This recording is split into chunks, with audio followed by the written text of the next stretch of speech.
All right, what's going on? Can you guys hear me? Let's see. Can I hear myself? I can hear myself. All right. Yeah, I think we're good. Yeah, we're good. What's going on? Now, I did the first episode on YouTube, and I figured I'd go here. Just check out what's going on with the scene, see how things are shaping up. I know Twitch was a platform that I watched for a while for all of my, I just watched a bunch of gaming streams and honestly some live podcasts. So I wanted to give it a spin myself. You got the call-in number right there. You can use that if you want. Feel free. It's not my actual number, but it is another number. So if you want to call in, talk about something, bring anything up that you want to bring to the table, be my guest. And we're just going to kick back. We got an interview coming in at 8 with Novemberlane from Instagram.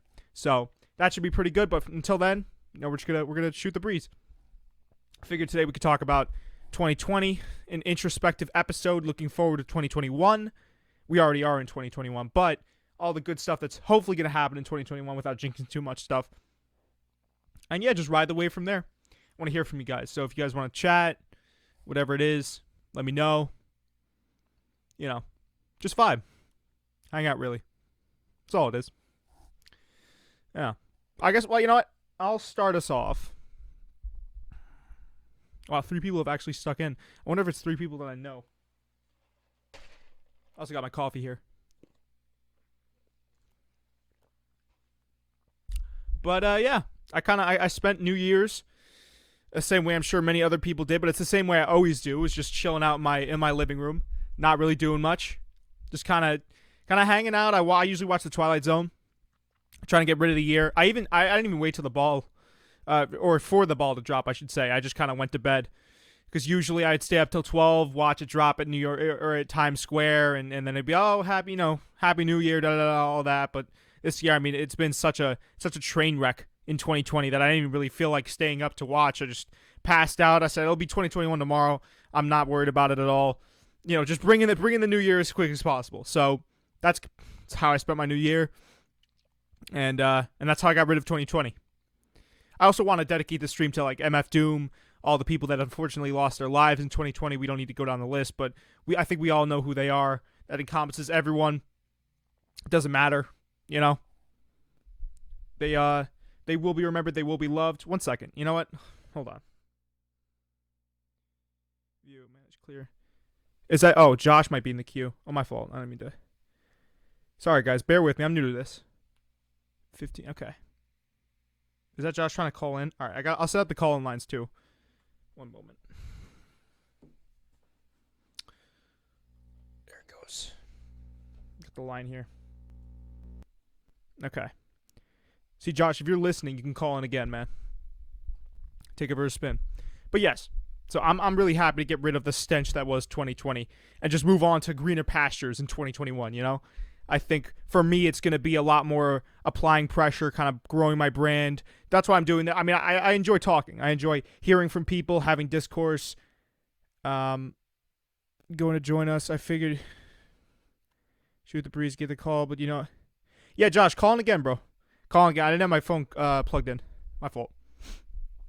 But yeah, that's how I kind of rang in the new year and just I was ready to get done with this, man. I'm sure everyone else was, but man, I mean, all the destruction, the death, the social discourse, that was caused. Because I was thinking about it earlier. Oh, there you go. Here's Josh. Call from the Black Panther. No, there you go. Oh, jeez. To accept, press. What's up, Josh? Can you hear me? Yes, sir. What's going on, buddy? Live? Yeah, we're live. There it is. What's going on, man? Not much. This is the couch live stream, huh? It is. It looks snazzy, right? We got all the bells and whistles. Yeah, man. Listen, I ain't forget that you was asking me to make something for you. Oh, the beat? Yeah, no, don't worry about it. We got it. I mean, there's gonna be plenty more couch streams to come, so I wouldn't worry about it. Okay. I mean, the first one was. Right, No, I was gonna say the first one was a success, and then this one we're gonna wait to see how successful it really is. And, yeah, just moving forward, get better with it. Like I said, 2021, kind of capitalizing on growing the brand, getting better, doing whatever I can, and Right. and that's what it is, man. That's all you gotta do, man. That's all you gotta do. What about you? You know, What'd you do for the new year? I was saying. Oh, my family, we went to go visit one of my mom's old friends from like college. Right. That's how we kind of brought in the new year. I thought a lot about it, and I was just like, I feel like everybody's gonna wish and hope that this is gonna be better than 2020. I believe it is, but I think you can't get lost on, the whole, I wish it's gonna be better, blah blah blah. But if you're not making anything better for yourself, like if you're not grinding, you're not getting things done, like you're just being stagnant. You're staying in the same spot. So it really doesn't matter if you're in 2020 or 2021. Not making any move. You know what I mean? Yeah, well, I think a lot of it is mental. I was also thinking about that earlier. See, a lot of people, and I'm sure you've seen on Instagram, Josh, it's like a lot of people will go in and be like, hey, 2021's my year. 2020 as a year has just been terrible, which it has. I mean, if we're going chronologically, 2020 as a year has just been one of the the worst that I've been through personally. Now, I don't want to speak for everyone. That's just for me. But a lot of people are also saying that somehow 2021 magically as a year is just going to make everything, you know what I'm saying, magically good again or nice again or stuff's going to just automatically go away. The coronavirus is going to go away. It's like, no, that's not what's going to happen. Now, anyone could tell you that, and anyone, I'm sure, knows that. I think what a lot of people are going for is kind of the more mental side, right? It's like mental framing, not chronologically framing things. See, if you view 2021 as a different time frame and as a release, because I mean, can we I don't know if we can say this. Let me know if you agree here, Josh. I feel like 2021, or at least the period going into 2021. Obviously, MF Doom died New Year's night, but besides that, things have the tension has released a little bit. Things have gotten just a smidge better. I think you could say that, right? Like things have gotten at least somewhat better. Well, yeah. Everybody kind of like, we left 2020 behind us. We kind of that terrible year is gone behind. But that's dangerous because say something bad happens this year, which is inevitable. We're not gonna have a perfect year. Then this year is not as good as 2020. I mean, not as where this year is this bad as 2020. Like blah blah blah. Like I get it, like 100%. But like, let's make moves. No, I agree. I agree. I think it's mental. Like I think you have to go into 2021 saying this is going to be your year. You have to kind of no matter what. Right. You can't wait for the bar to be raised just because it's another year. That's what I'm saying. It's all mental. Like you have to go into this next stage. And I think 2020, enough bad stuff happened where a lot of people could say this was a stage in our lives, a significant stage. It's not. It wasn't just another year like 2019 or 2018, barring whatever happened in those years. It's not the same. Again, it's not the same for everyone. Someone could have had something great happen to them in 2018. They could have gotten a job. They could have gotten an opportunity somewhere else. I'm just saying the sheer multitude of just bad shit that happened in 2020, I think qualifies it as a stage in everyone's life. Everyone has stages, but I think it's really 2020 has done enough to be significant as a time period, and people need to move forward from that mentally rather than chronologically, and really try to capture any positive momentum. Because you're right, Josh, nothing's gonna change, right? Corona is still here. I got tested the other day. Thank God I came back negative, but Corona's still here. There are still people that are running rampant after, committing crimes. I mean, it's still the police. Some of the police it's a whole. I don't want to get too political on the show, but there's still social. Let's just say there's still social discourse going on. I mean, and not all police are bad, but I'm saying the social discourse that's there is everything that's there is still there. It hasn't gone away. right? And it won't go away. It's more, which is why I see people saying that 2021, and I think some people genuinely think that 2021 is just going to be like everything's going to go boop, poof, like that, gone. And those people are in for a rude awakening. Yeah, that's not real. That's not real at all. That's not real at all. You know what I mean? And that's the main point that I want to get. You know, nothing is disappearing. Everything is still here. We're just in a new year. You know, so everything we went through last year is just preparation for what we have now. You can't accept, you know, the every. I'm trying to say. You know, we went through a lot. A lot of people went through a lot of growth stuff, right? A lot of people went through a lot of growth stuff. We had that last year. It's 2020.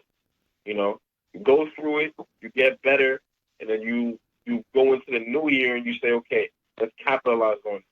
All right? You don't go into the new year and say stuff like, yo, finally left that behind me. Now I can be happy because it's a new year. You know, exactly. Now everything is different. Everything is still the same, especially if you didn't learn from it. Oh, exactly. Oh, 100%. You said it better than I could have. Yeah.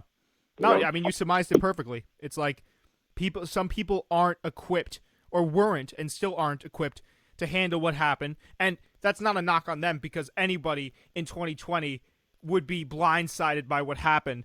But I think certain people, like you said, would use the transition into 2021 as wiping the slate clean. It's like, no, you need to do that on the inside. You need to do that here.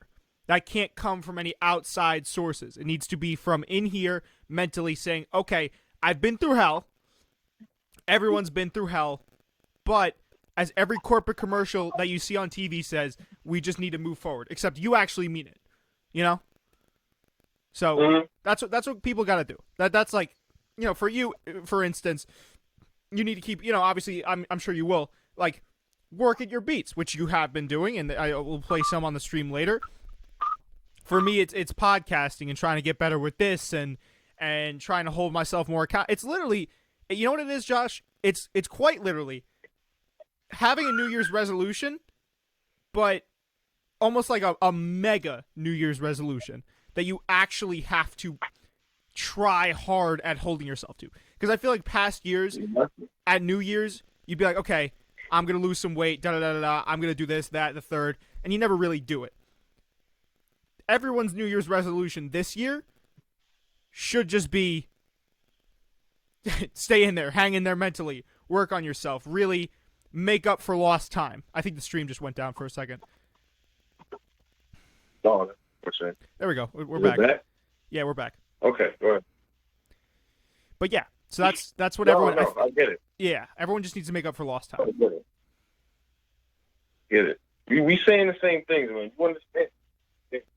You know, this is the brand new start of the new year. How are we going about it? You know, and if you're still stuck in the same mindset of 2020, you know, where you kind of just slouching around, get over that. You know, you're wasting more time.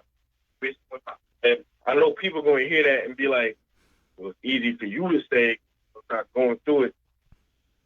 To that, you know, I would say, look, again, everybody has the things that they have to go.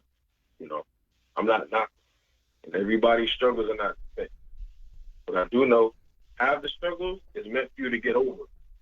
You know, no matter what it is, it's meant for you to get over it. Sure, it's going to take some time. I get that, you know, but that depends on you how much time it takes. You know what I mean? Like, you can't stay in that same box. You cannot stay there.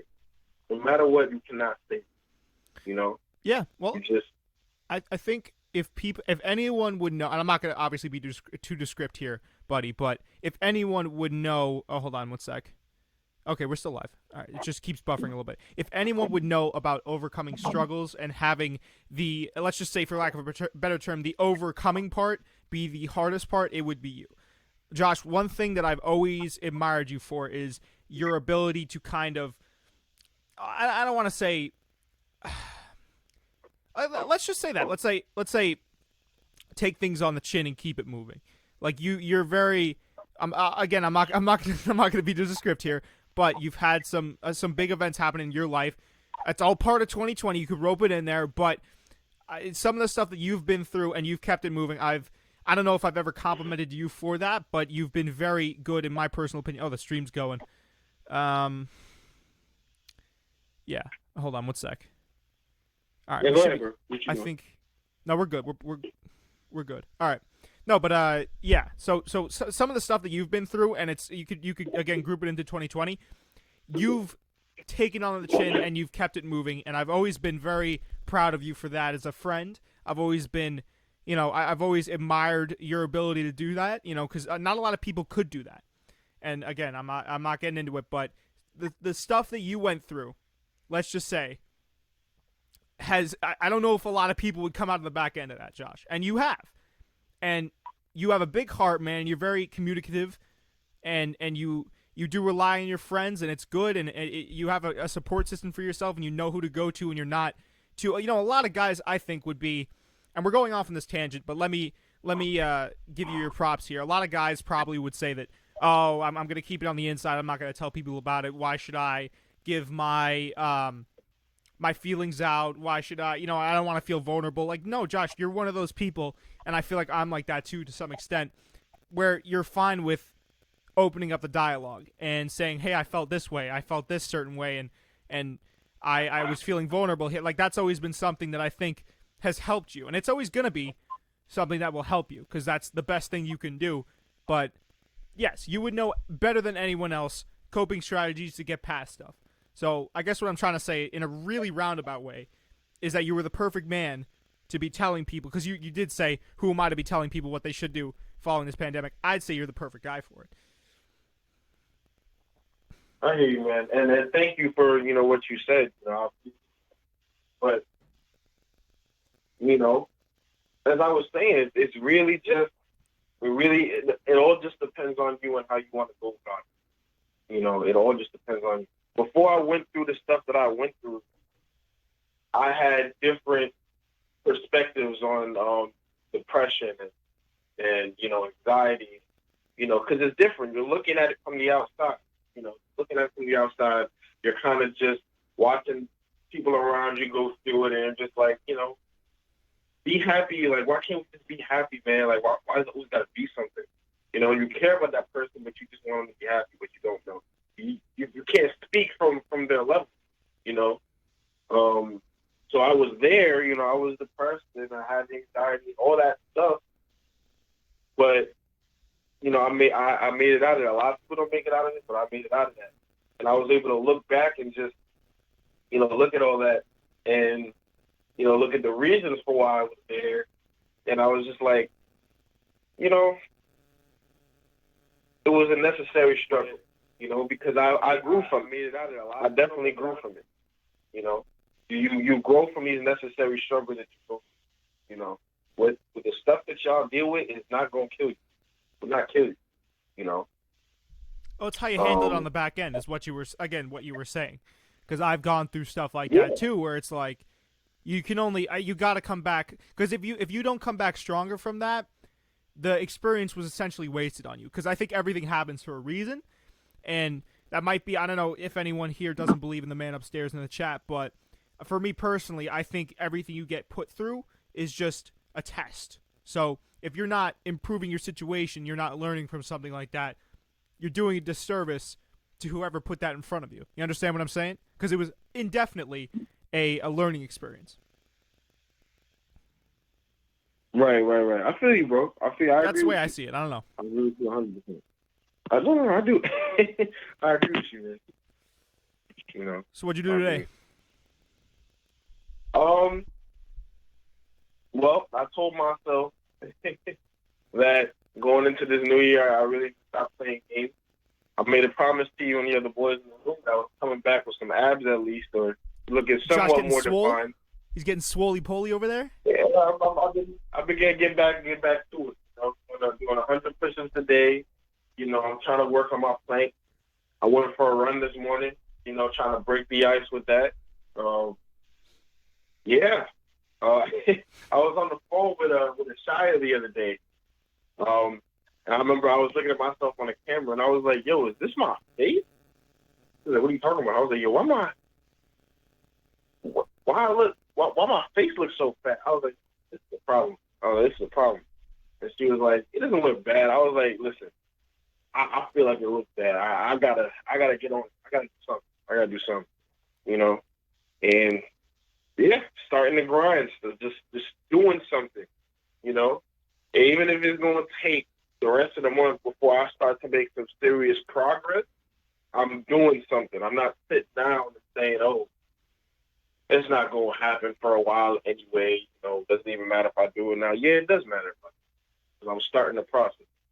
But you know what I'm talking about. You get it. I mean, once you start it, yeah, man, it's gonna it's like rolling a boulder downhill, or like a snowball, like you see in the cartoons. Once it gets rolling, it pretty much just services itself.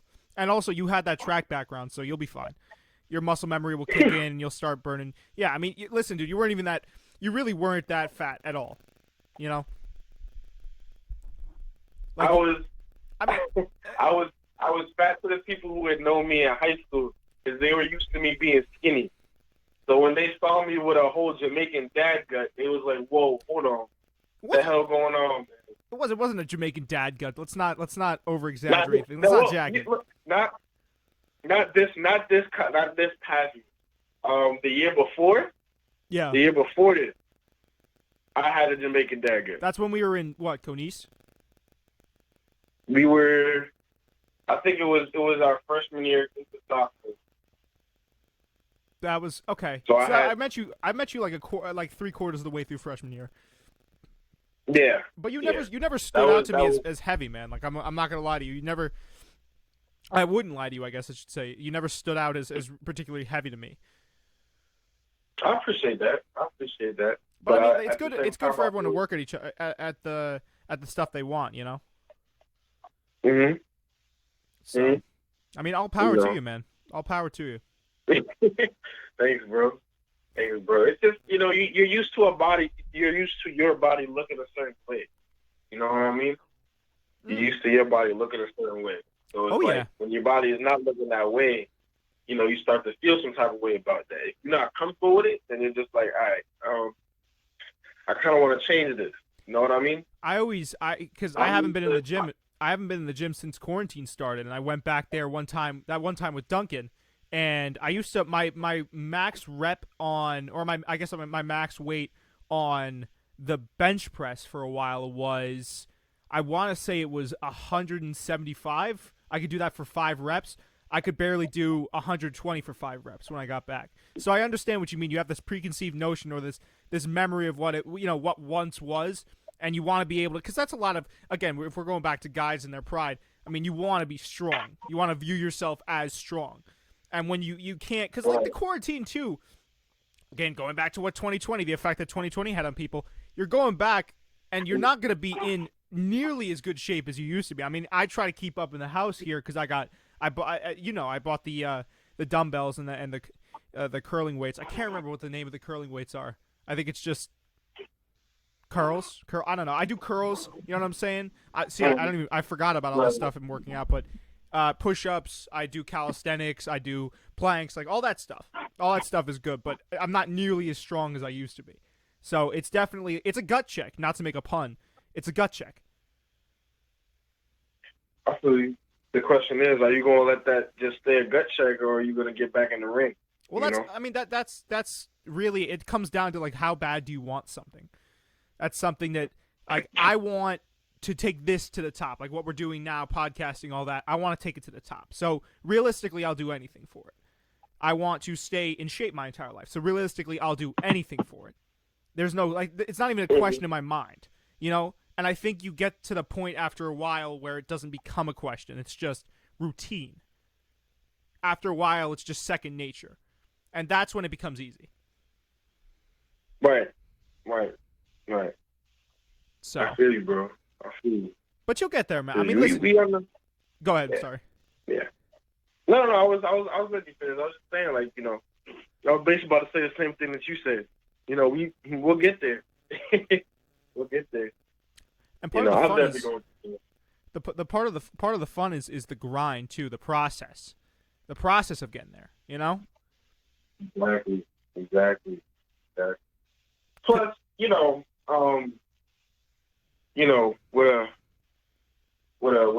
woman like you know who, on my side, man. I can't look at that. You know, I gotta start too. You know what I mean? I gotta start too. Josh, you've been watching too much Love Island. I swear to God, bro. All those people are. Josh sees the abs on Love Island, and he's going crazy now. Josh is sitting there doing like sit-ups in front of the TV, like I gotta have it.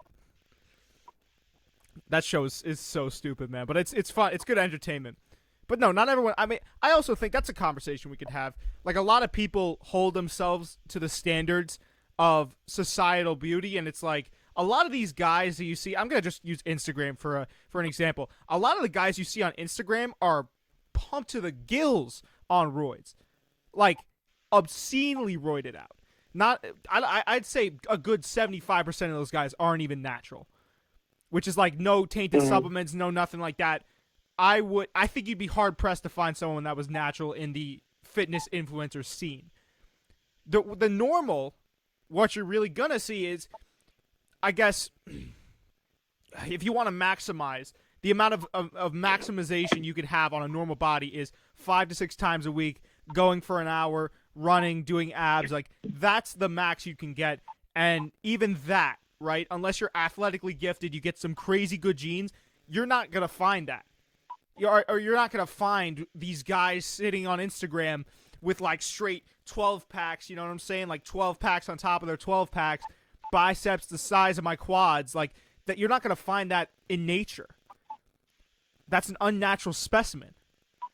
You're not finding that. You know what I'm saying?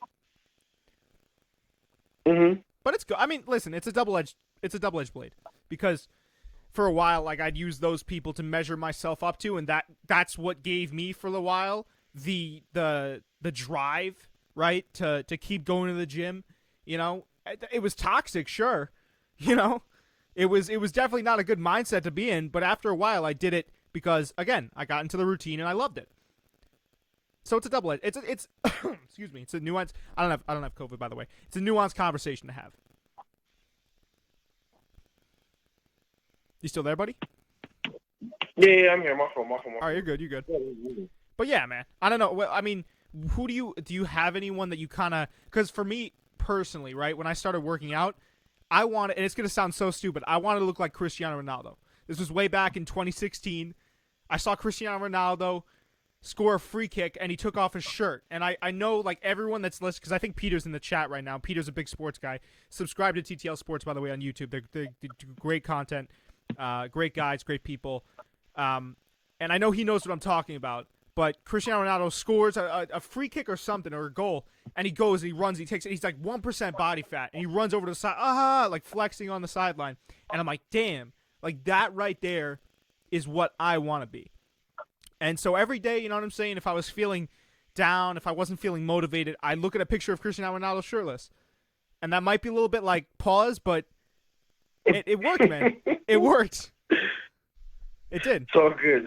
I ain't judging, man. I get it. I had, well, I'm not going to say what I was doing. Let's just say I sort of did the same thing. You know, there was a few role models I had in my life, a few celebrities that I, you know, would see, and I'd be like, man, like they're in shape. Like I want to be in shape. You know what I mean? I want to be in shape. You know, so I get it. Like I'm the last one who will judge you on that. You know. Now if you say you was over there, you was, you know, you was wilding out, then I might look at you a little somewhere. I'm like, oh, okay, cool. Oh, okay, all right. She's wilding out. We got a chat. Someone in the chat says most girls that I know don't even consider abs to be in their top 50 qualifications for a guy. I feel like 2021 is going to be the year of the dad bod. I could be wrong. You know what? Oh, you know what? That person just said that. I agree with you. Yeah, I agree right. with you. A lot of girls don't require that. You know, as I've come to find out, you know, I thought it was a requirement for a long time, but you know. A lot of girls, there was a lot of women in the world, and all of them are different. And apparently, most of them are just not, you know, as hyped about the super strong man bod look. You know, they don't want that. You know, and that's cool. You know, puts less stress on us to always try to achieve that. You know, want a little extra flab. Yeah. Well, me personally, I like the feeling of being in shape. You know, I like that feeling. I like that I'm working towards something. You know, so for me, it's just, you know, I'm doing it for me. I'm staying in shape for me, and the person that I'm with, you know, she gets the added benefit of being with somebody who's fit. You know, that rhymes. But dude, idealistically, right?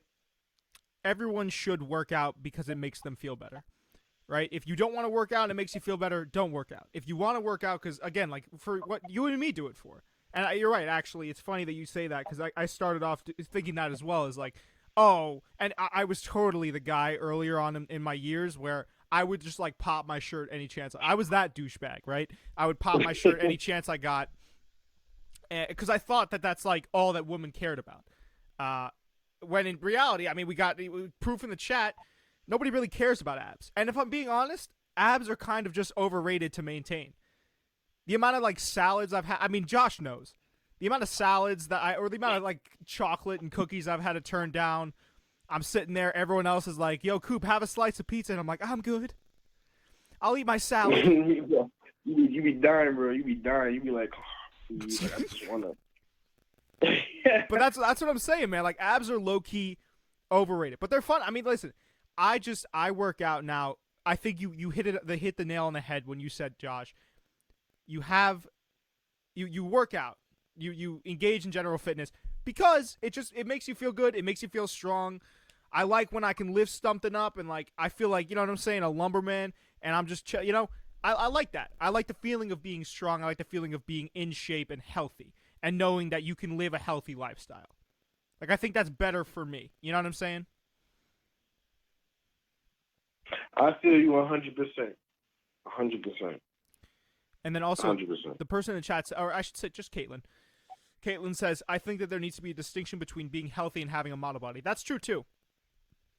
That's very true. Right. That's true. Right. For sure. I feel on that. Like, listen, you know, personally, like, I like to eat. You know, I know a lot of people that like to eat. Listen, we're guys. Saying like, hey, don't even say that. We're six. Not even guys. No, I because that's gonna get me in trouble. I didn't mean that. I meant to say we're like 6 foot. I mean, how tall are you, Josh? Like 6'1"? I'm 6'1", yeah. 6'1". We're both tall guys. We're both growing guys. I mean, people. What am I talking about? I'm ranting here. I don't know a single person that doesn't want to eat good food. You know what I'm saying? Like, food's awesome. Right. Food's awesome. Isn't it like a stereotype? Isn't it a stereotype? The quickest way to a girl's heart is food. Well, Pretty sure that's I what I'm heard saying. that. That's what I'm saying. One sec, hold on. Pretty sure I heard that. That's what I'm saying, man. I haven't met a person yet that doesn't like eating food, and I think I'm also to that point. I'm trying to condition myself now to not be so strict with my dieting. Like, for instance, I have right before the stream I picked this up. It's a latte from Dunkin' Donuts, and it's full of sugar. But I picked it up, A, because I need a caffeine dump, so I can actually have energy when I come on here and be on the mic. But also because, dude. Did the person who loves coffee say that you needed a caffeine dump? Yeah. I'm not a caffeine addict. I'm a coffee addict. I was talking about that, too, with my mother earlier. Because I don't drink energy drinks. I just drink coffee.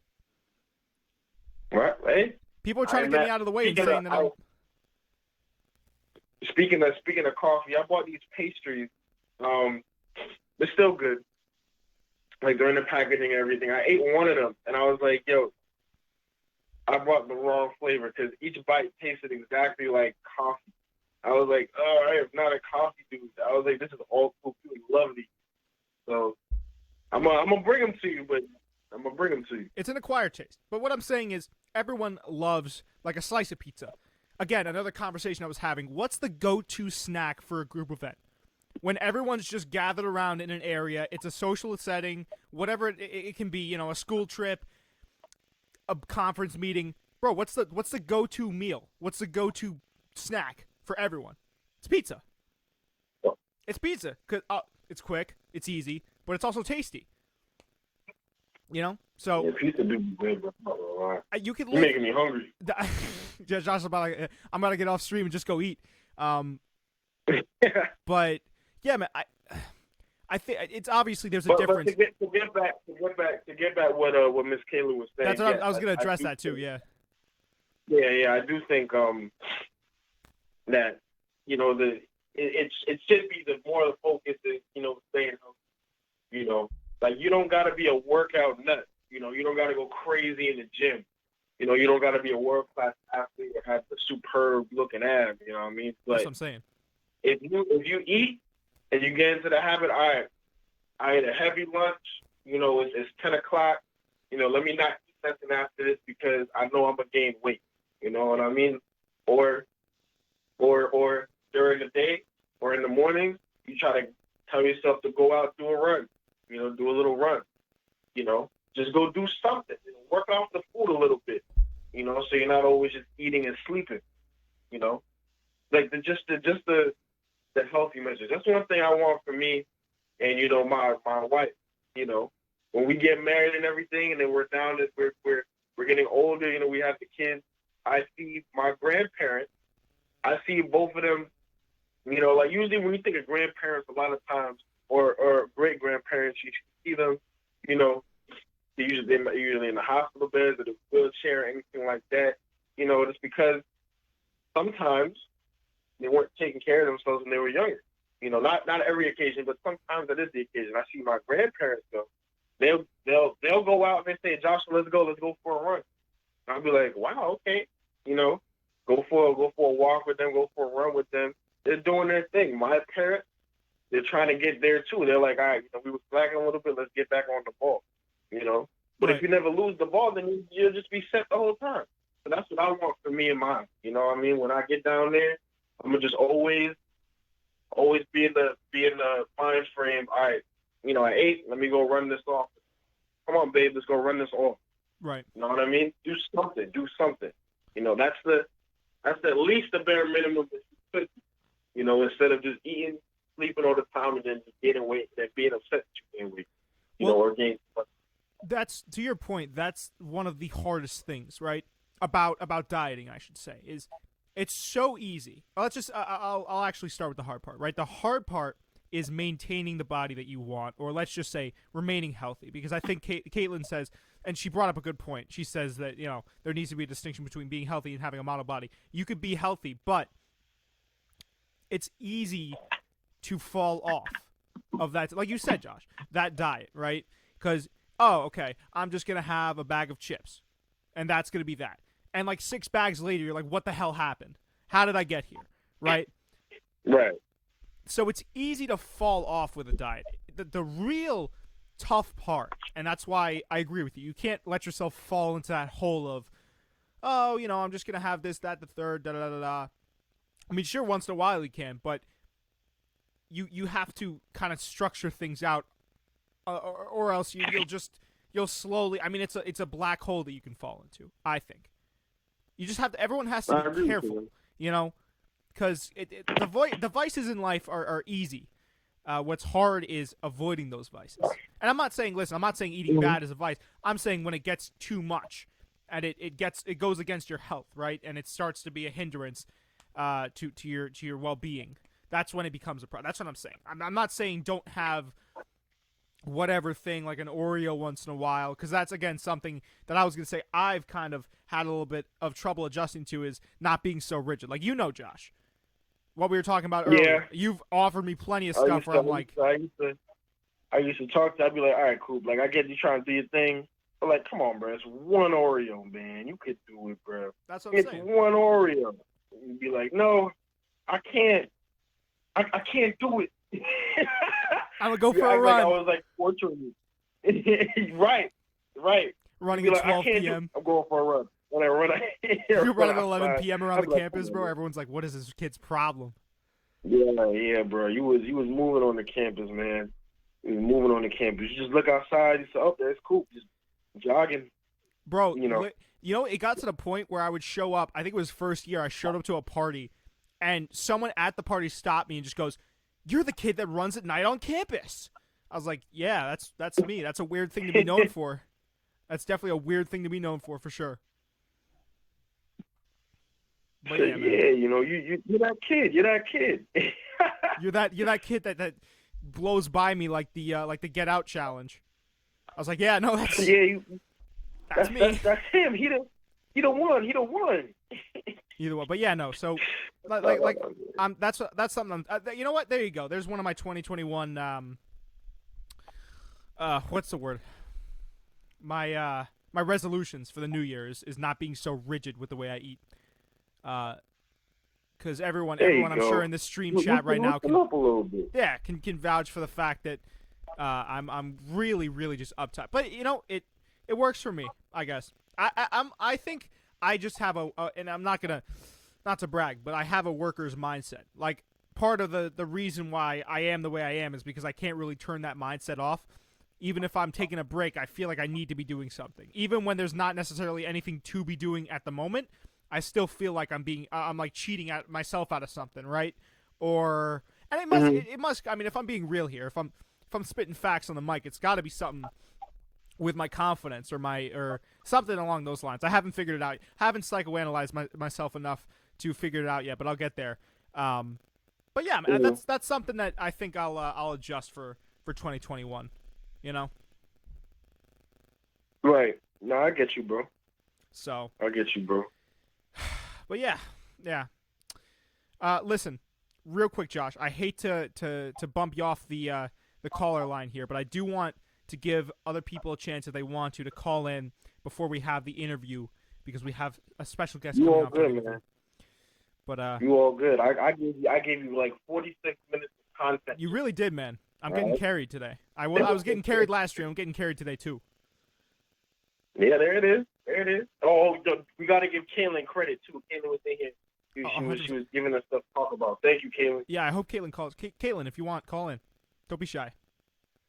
We'll anyone wants the call in smoke, I'll happily oblige. But yeah, Josh, I'm gonna play some of your beats though. Don't worry about it.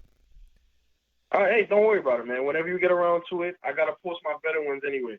Text me which ones you want me to take a look at. Actually, I could always play for the people the outro beat for Spreading the Floor too. You could play that. You could the first like 3. Like, if you go to like top track, yeah, those are like my most recent. You can play those. Okay. Play those. That'd be cool. All right. Listen, let me get off the live. Good hearing your voice, buddy. All right. Good talking to you, man. All right, man. All right, buddy. Much love. That was Josh. We got a healthy 4 viewers going on here. I swear, every single time I'm like, I'm going to come in here, talk on my own, it's going to be great. And then, yeah, everyone just immediately floods the phone lines. This is Max. What's going on, buddy? There it comes. There he is. Oh. Ladies and gentlemen, the Jacob Cooperman himself. The beautiful man, absolutely stunning, truly a gifted man. Be every single stream. They call him, ladies and gentlemen, the God MC. There he is, the king of swing. How you doing, man? I'm doing good. I'm doing good. Listen, the strong second stream. We've been going for 46 minutes. Feels like nothing. I've been feeling good. Had a nice little conversation. I don't know if you were in for any of that, but I was. I heard about the Oreo, and well, yeah, Max, you can talk to that. You can speak to that for sure. I can most definitely speak to that. Jacob Cooperman, ladies and gentlemen, has one of the most strict diets I have ever seen. It is honestly kind of funny sometimes because he'll be talking a big game about how he's gonna have a one chip tonight, and then all of a sudden, let's not do that, Max. Let's not do that. Let's not do that. Come on, one chip. And then all really? of a sudden, you see him like speculating and taking a gander at the dust in the corner, and that's his dinner for the night. Am I on that supermodel diet? Yes, 100%, Jake. 100%. That's wild. So yeah, but yeah, man. No, dude. I'm really honored, of course, to be here again on the second episode of The Couch. the classic Jake Cooperman, the God MC. There he is, man. There he is. So yeah, man. So how are we doing today? How we doing? What's going on? I got the dual monitor setup here. I got the new camera angle. I'm feeling it. You know, as you can Great. see, it's I now am too, more of a man. I am too. It diagonal. looks really dope. That's what I'm saying. It shows less of the couch, but it shows more of the background. By the way, I gotta turn this on. Forgot. Add a little vibe in there. You know what I'm saying? There we go. That's better. Add a little zest to it. I don't know if you're watching, but yeah. Yes, Listen, I man. see you. I see you. It does add a little more vest to it. I agree. The lighting looks tasty. Looks tasty. No, man. I really think it's a very good thing. That throughout each and every podcast you've really grown, man. I mean seriously. Like just even simply looking at you know your setup, your mic. Yeah. You're taking this very seriously, and it's really inspiring to watch, man. It really is for I think any viewer. So it's awesome, man. I'm really stoked. So it's beautiful stuff, bro. It's beautiful stuff, man. What'd you do today? I'm trying to, you know what I'm saying, create conversation. But I appreciate it, buddy. I appreciate it. I think the only way to go is up from here. Like I don't appreciate I would have never kind of realized or thought that I would have done something like this in the past. Gone on live and done this and just chopped it up with people. I mean, it's good. It's good that I have that range where I could talk about anything, because that's not necessarily something that a lot of people have, especially for 3 hours. That's something else, you know? And I remember, you remember, Max, back to the days where I was going on chopping it up, and I would talk by myself for about an hour and 15. But I think this kind of blows that out of the water. I mean, I'm having fun with this, talking to people. I'm still only 2 viewers at the moment, so it's probably you and Mama Coop. But still, it's for anyone listening. I mean, it's good to stick in there, and it's good practice more than anything. Because as you and me both have talked about, I want to go potentially into radio. If someone wants to give me the shake, someone wants to give me the opportunity, I'll be ready. Practice. I'll be seasoned, even though I would have never had touched a show. That's, I think, the most important part about practice. So I'm here. I'm happy to share this time with people, and really, because I think communication is one of the best assets, and it's something that. If there were a lot more, and let me know if you agree, if there were a lot more communication in 2020 as a year, funnily enough, a lot of the stuff that happened this year probably wouldn't have happened. If you really think about it, and obviously it's a much more nuanced conversation, and I don't think it can be baked down to just, oh, if we had more conversation, it wouldn't have gone that way. But if you think about it, I guess at the core, or in a simplistic way, yeah, like a lot of the stuff that happened this year could have been avoided with at least some level of communication, right? I hear you. I think that there's, 2021 is going to be a very different year, very different year That than it sounded is very right now. ominous. What do you mean by ominous, Jake? No, that just came in on the headphones very ominously. You said it's a very different year. Like you knew some shit was gonna happen. No, I understand what you're saying. Now go ahead. It's my fault. Yeah, no worries, man. Like, ooh, but whoa, no, goosebumps. cute Jake Hoover. But no, it's just going to be a very different year, man, for sure. And I think that that's I can't. You're making me laugh out here, bro. This kid, just simply, man, you're ominous. You're making it very dark and intense. Dude, that was like I'm dark just and not. intense out of nowhere. I was not prepared for that. Well, no, with all seriousness, I think it's going to be a great year. I have a great feeling. You think? I do.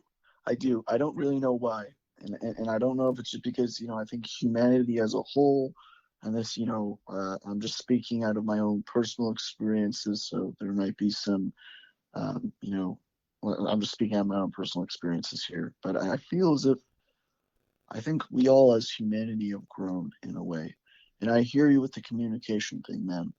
I feel as if not necessarily things could have been avoided, but it would be a very different year, 2020. I think if Trump, I'm not trying to get political here or anything, but I think if he acknowledged some things sooner And rather had an than open line later, of communication. Yeah. I think things would be quite different. in a lot of ways. But And think about it like this. I don't mean to cut you off, but the George Floyd killing.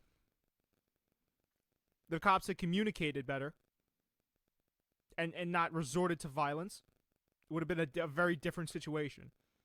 You know? And listen, we're not getting political, but a man was murdered in cold blood. That, for me, stretches past politics. I'll go there. I will. A man was unjustly murdered. Doesn't matter the situation around it, right? I think we could both agree, Max. I won't go off on too much of a tangent here, but cops should use communication until they know for certain that they absolutely can't use communication anymore, right? I hear you. That's the last I'm going to say about that, but a lot of things would have been different. I agree, bro. I agree. That entire situation is just extremely unfortunate in general. I do think, though, and I don't know, granted, I'm a privileged white male. I'm 21 years old, and I live in a very, very, and I'm very grateful that I live in a very nice area. With that being said, I do feel that, and as much, I think that because of COVID, there's been some people are staying, obviously because of COVID during 2020, people were staying home. Not to say that I do or do not know the answer to if the result would be different, but I think because people were home, everyone was glued to the news. Everyone was glued to everything. So people necessarily, couldn't, they didn't have the choice or opportunity to necessarily avoid or the realities, the harsh realities of systemic racism and prejudice and horrific things that go on, right? So because everyone was home. So I think that definitely gave the George Floyd his death a lot more, I think, power, really, and I think that's a very, very, because it brought a lot of intense realities to things that have been going on for centuries. So, and I think COVID, with everyone being home, no one could really turn away from the fact of everything that was going on. And I think that actually made people, including myself, a lot more aware of their own prejudices, regardless of your, race, ethnicity, gender, any of that. So, very well put. Very well put. I hear you, man. That's something. I hear you. It's funny. I didn't even think about that. Like, we're talking about COVID and all this stuff, but in reality, you're right, Max. A lot of people. I think I was, because I've been listening to a lot of podcasts, and a lot of really, people, bro, really. Oh, really? Oh, couldn't you tell? A lot of people have been saying that this was kind of like with the George Floyd killing, with the Ahmaud Arbery killing, with the killing of Breonna Taylor, that these were the deaths that couldn't have been avoided, or not couldn't have been avoided, but I'm saying couldn't have been. God, I'm looking for the word right now. Couldn't have been, like you said, ignored, right? Yeah, but I never would have thought. Precisely. It's funny because that should have been the first thing I thought of, that it was because the media has had such an influence on 2020. Everyone was inside, glued to their TVs. Nobody could look away. So Yeah. in a way, I mean, we kind of opened up the show here with all of the negative effects that 2020 has had on people, but we should have been looking at the fact that perhaps there was a silver lining, right? Like, I never want to say that anyone should die. No one should die. On either side. Take away politics, strip away all the bullshit. Nobody should be dying. Right? I agree. But perhaps what this did, like you said, was showed it showed what is going on behind the scenes. Because there's, in my personal opinion, this is me, and you can feel free to disagree or agree. I think you'll agree with me, though, that there has been a lot of systemic racism going on, a lot of people operating with prejudice, even if it's benign, right? Because I've had plenty of conversations with people, and I've kind of reworked the way I've thought about things in 2020, and it's certain things where you have passing conversations with people, and or just probably more meaningful conversations, and you realize things. I think that this really, I guess this year, if you want to look at it in a more positive light, as horrible as these killings were, Mhm. it really, like you said, shone a light on a lot of the bullshit that's going on and has gone on Yep. for years. And it's something that, I'm going to be honest, to some extent, and it's not completely, because I've had conversations with my friends in the past. I've been in certain experiences where my friends have been pulled over from cops, or by cops, excuse me, and their parents will call them in a frenzy. Oh, like, what happened? What did you do when he pulled you over? Da, da, da. Like, I've been privy to those conversations. So I've had experiences like that in the past, but this year has taught me so much more that I didn't even know I needed to know. Does that make any sense? And it's all because a light was shown on Well, yeah, a lot of the things were brought to injustices. fruition. Yes. Things were put directly into your face, and I, you and I, as privileged white men, in 20 and 21, there are things that I didn't even know that I had in my subconscious. My parents are not racist No. whatsoever. The farthest thing from it. Great Exactly. people. Great family. But because of just history, I it's crazy, man, right? Because you don't even, you're not even aware that you think of things the way you do until they're brought directly to your face, and you confront them. And I think this made a lot of people confront them, and whether they were too, whether they were ignorant and refused to accept that these things were there, or they were willing to accept that we all have our own prejudices, and the more aware we are of them, the more we can grow and change and everything. I think it was a very, very positive thing for our generation. I'm not saying the death was whatsoever. I'm not saying that was, but the true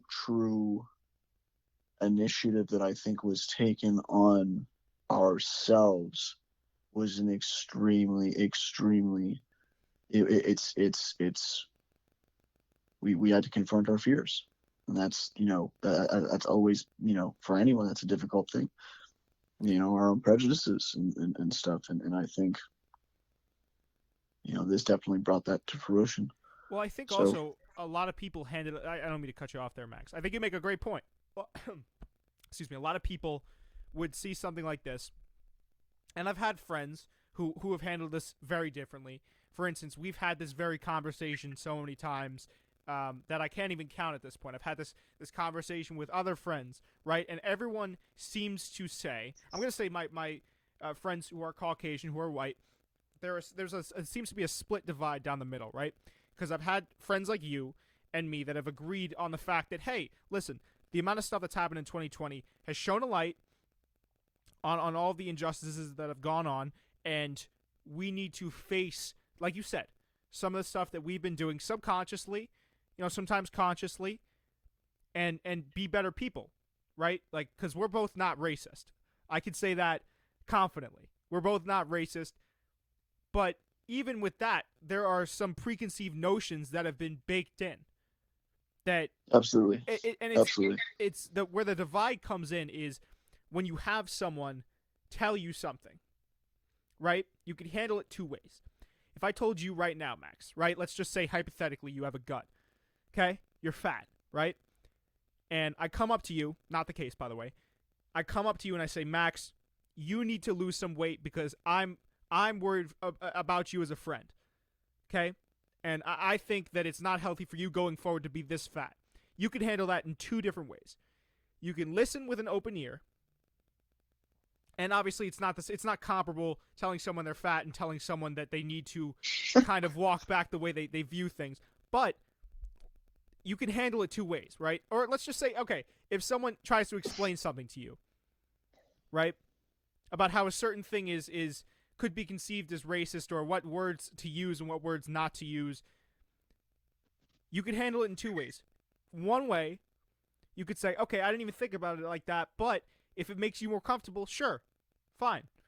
That's cool with me. And then you change up and you learn from it and you change up the way you communicate with people. I've had plenty of conversations like that where I say, I'll say something, for instance, like a lot of my friends, I've always wondered because I was talking with a friend and I said, I've always wondered, do you prefer to be called black or African? Like, what's the difference there? Is there, could some people get offended by that? And they said, yeah, well, actually, you shouldn't. I think it's you can't refer to black people as African Americans just because there are other obviously cultures, right?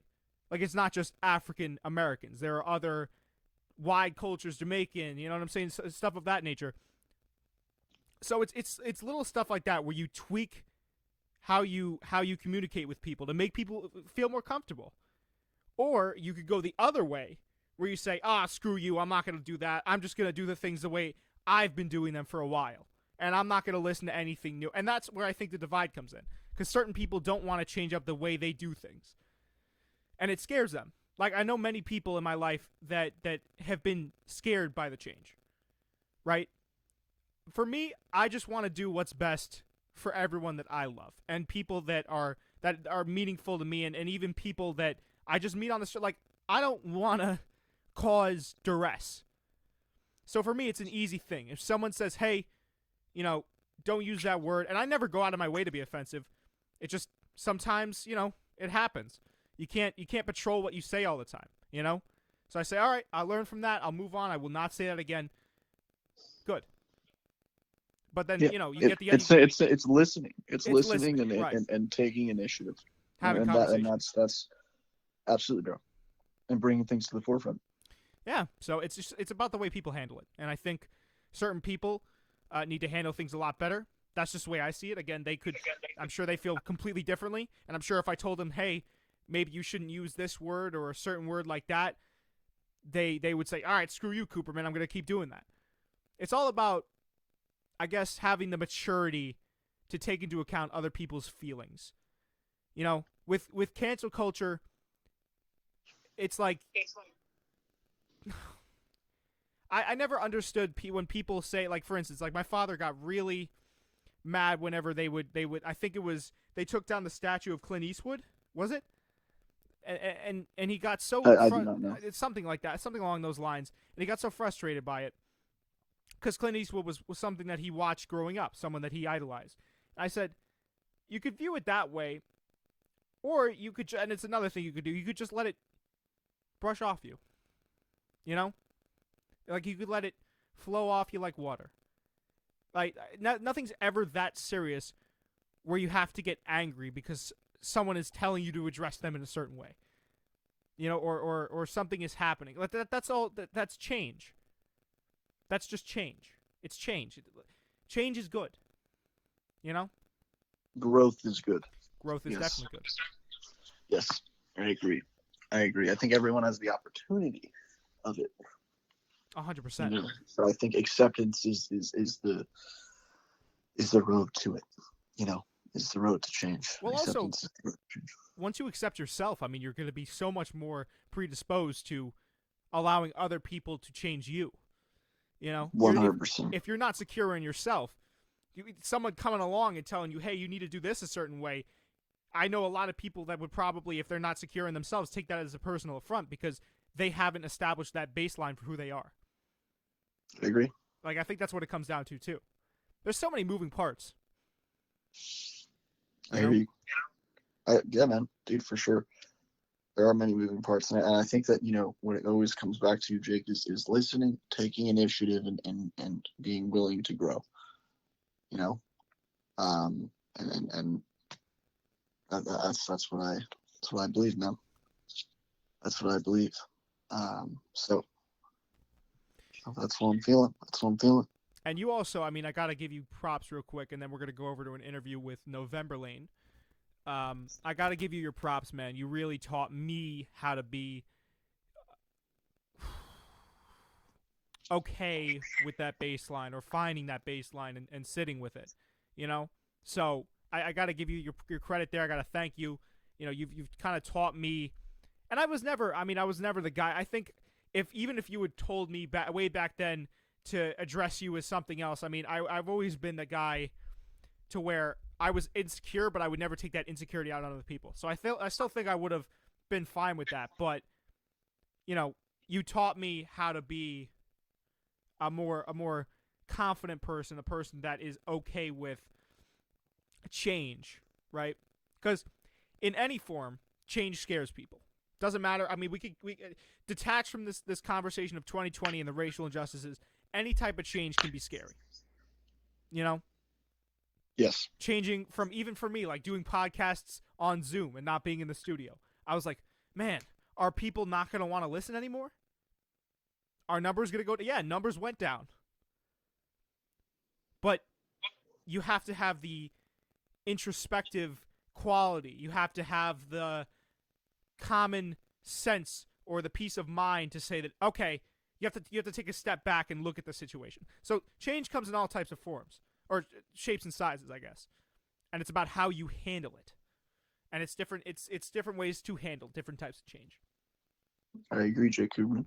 I agree. And I think that, Jake, you need to, of course, give yourself props for taking initiative.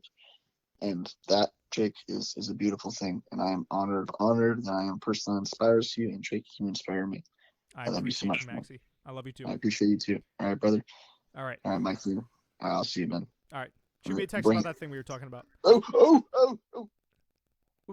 What was that? All right. Okay. Well, listen. Interesting fella right there. That's Max Dazelle. Go give him a follow. He's an up and coming movie maker, a movie director star, and now we're gonna bring on. Okay, you know what? Give me a second here, guys. So what I'm gonna do is I'm gonna take a little intermission here because I'm gonna run to the bathroom. I'm gonna get the interview set up, get everything together, and we'll be right back with Novemberlane. So I'm gonna be right back myself here.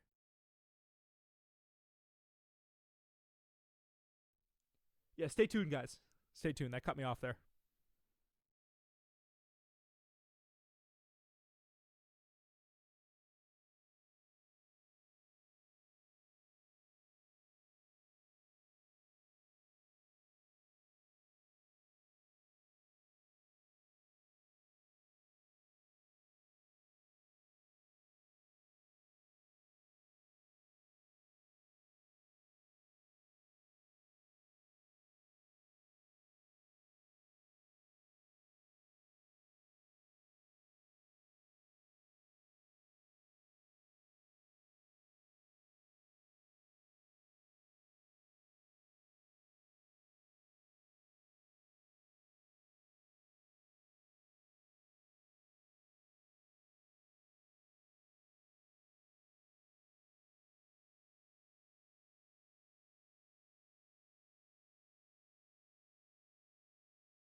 All right, we're back.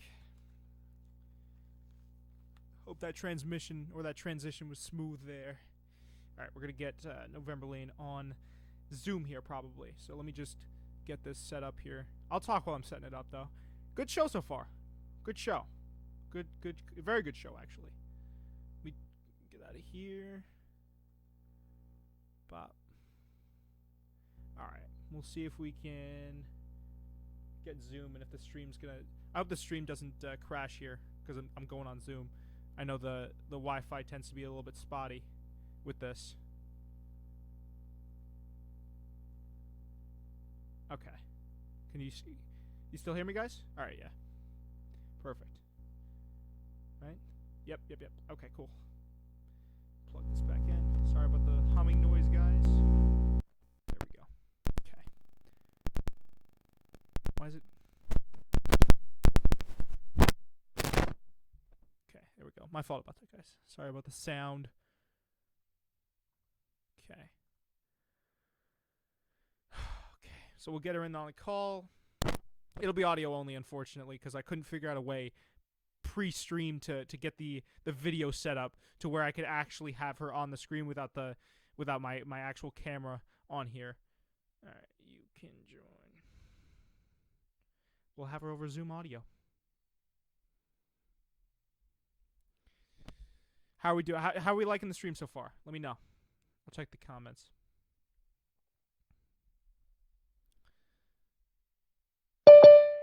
There we go.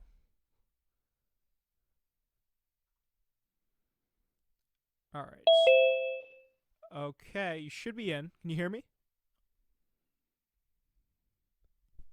Hello?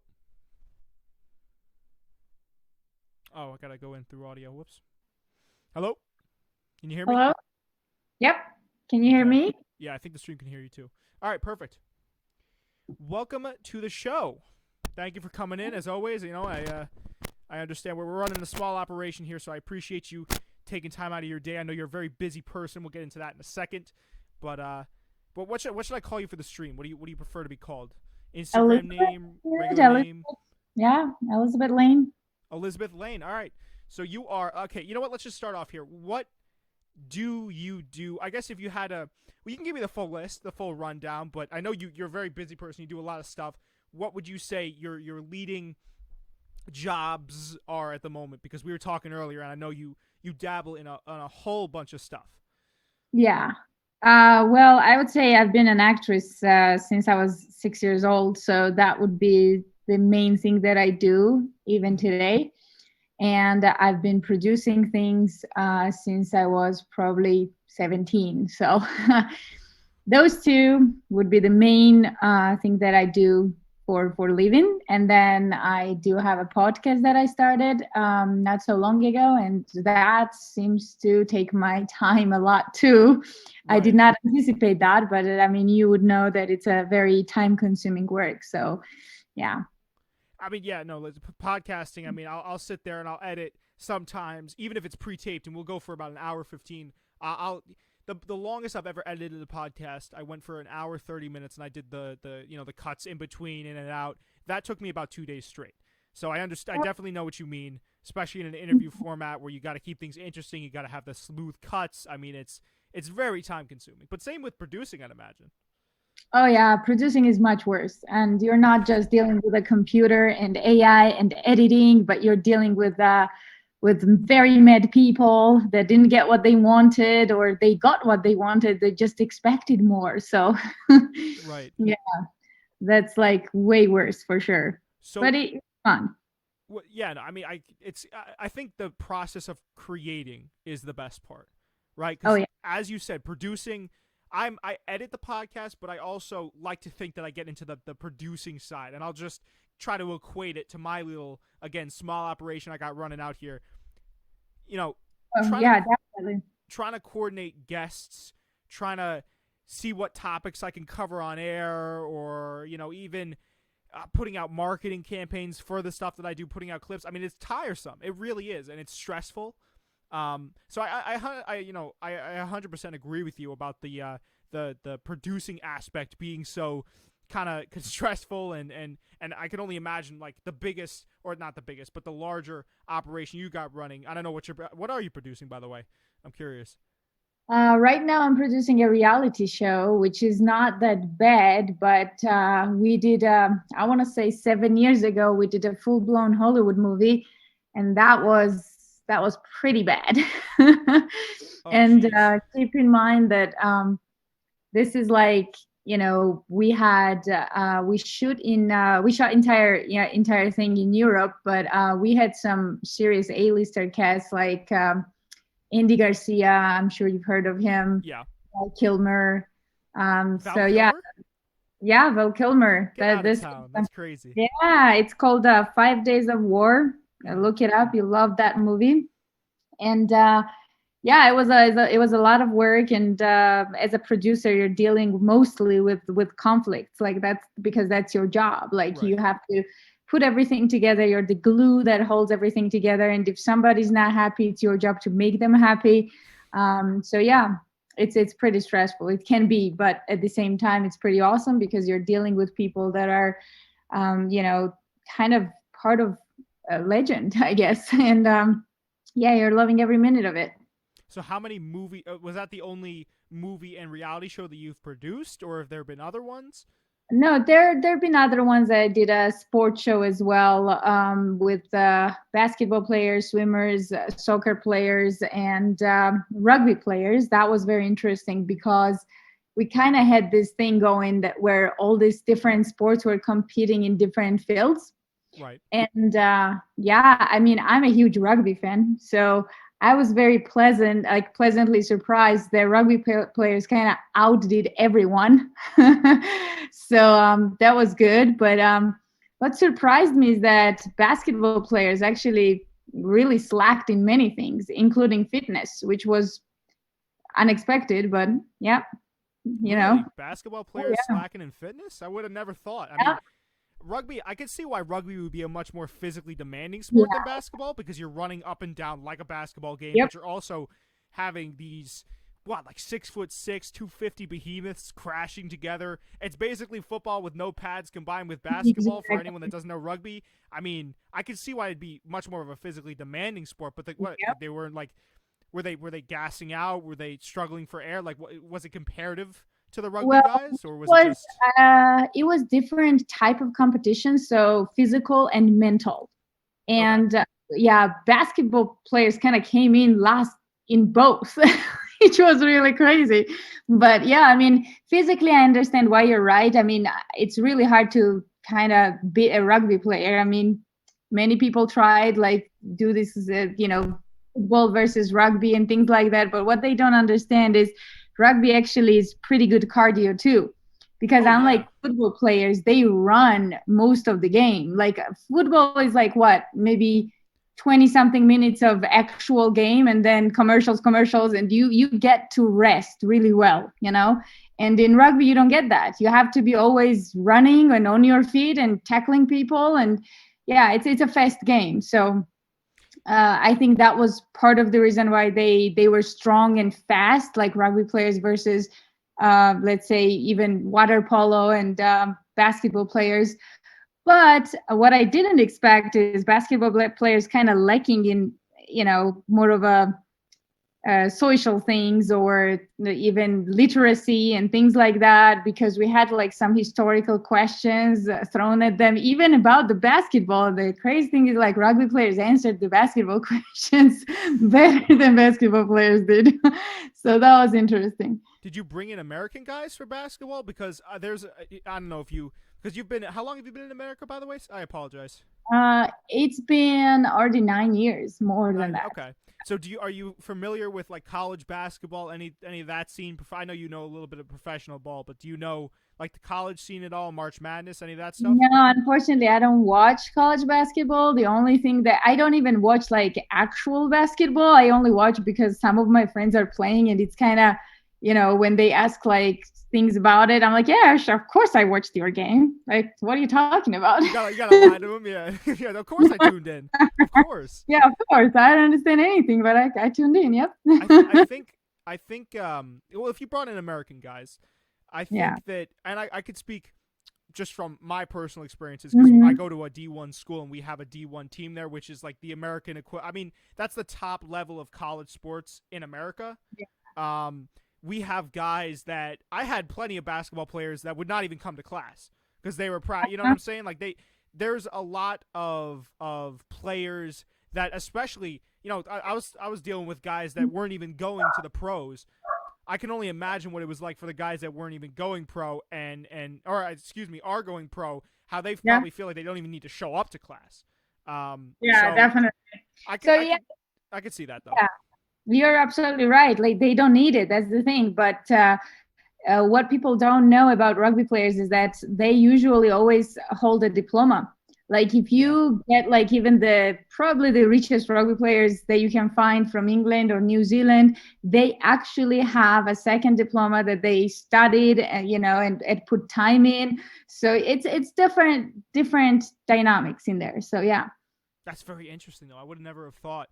I guess I could have kind of guessed the mental fortitude aspect being a little bit low, because for anyone that's listening that knows the NBA, I mean, this year, the NBA is a players' league, and a lot of the players in the NBA I know will slack or they want to get preferential treatment, star treatment. I know with rugby, it's like there's probably a whole different culture, because basketball is not. I mean, it's sort of a contact sport. You get the odd out collision at the basket. There have been a few even this season starting out. A few what's the name? What's the word I'm looking for? Ejections this season, but for the most part, I mean, it's far less contact oriented than rugby is, and I'd assume that with the contact aspect of a sport, it brings in a whole new dynamic there, where you're probably way more tough. You have to. It's more of a pedigree there.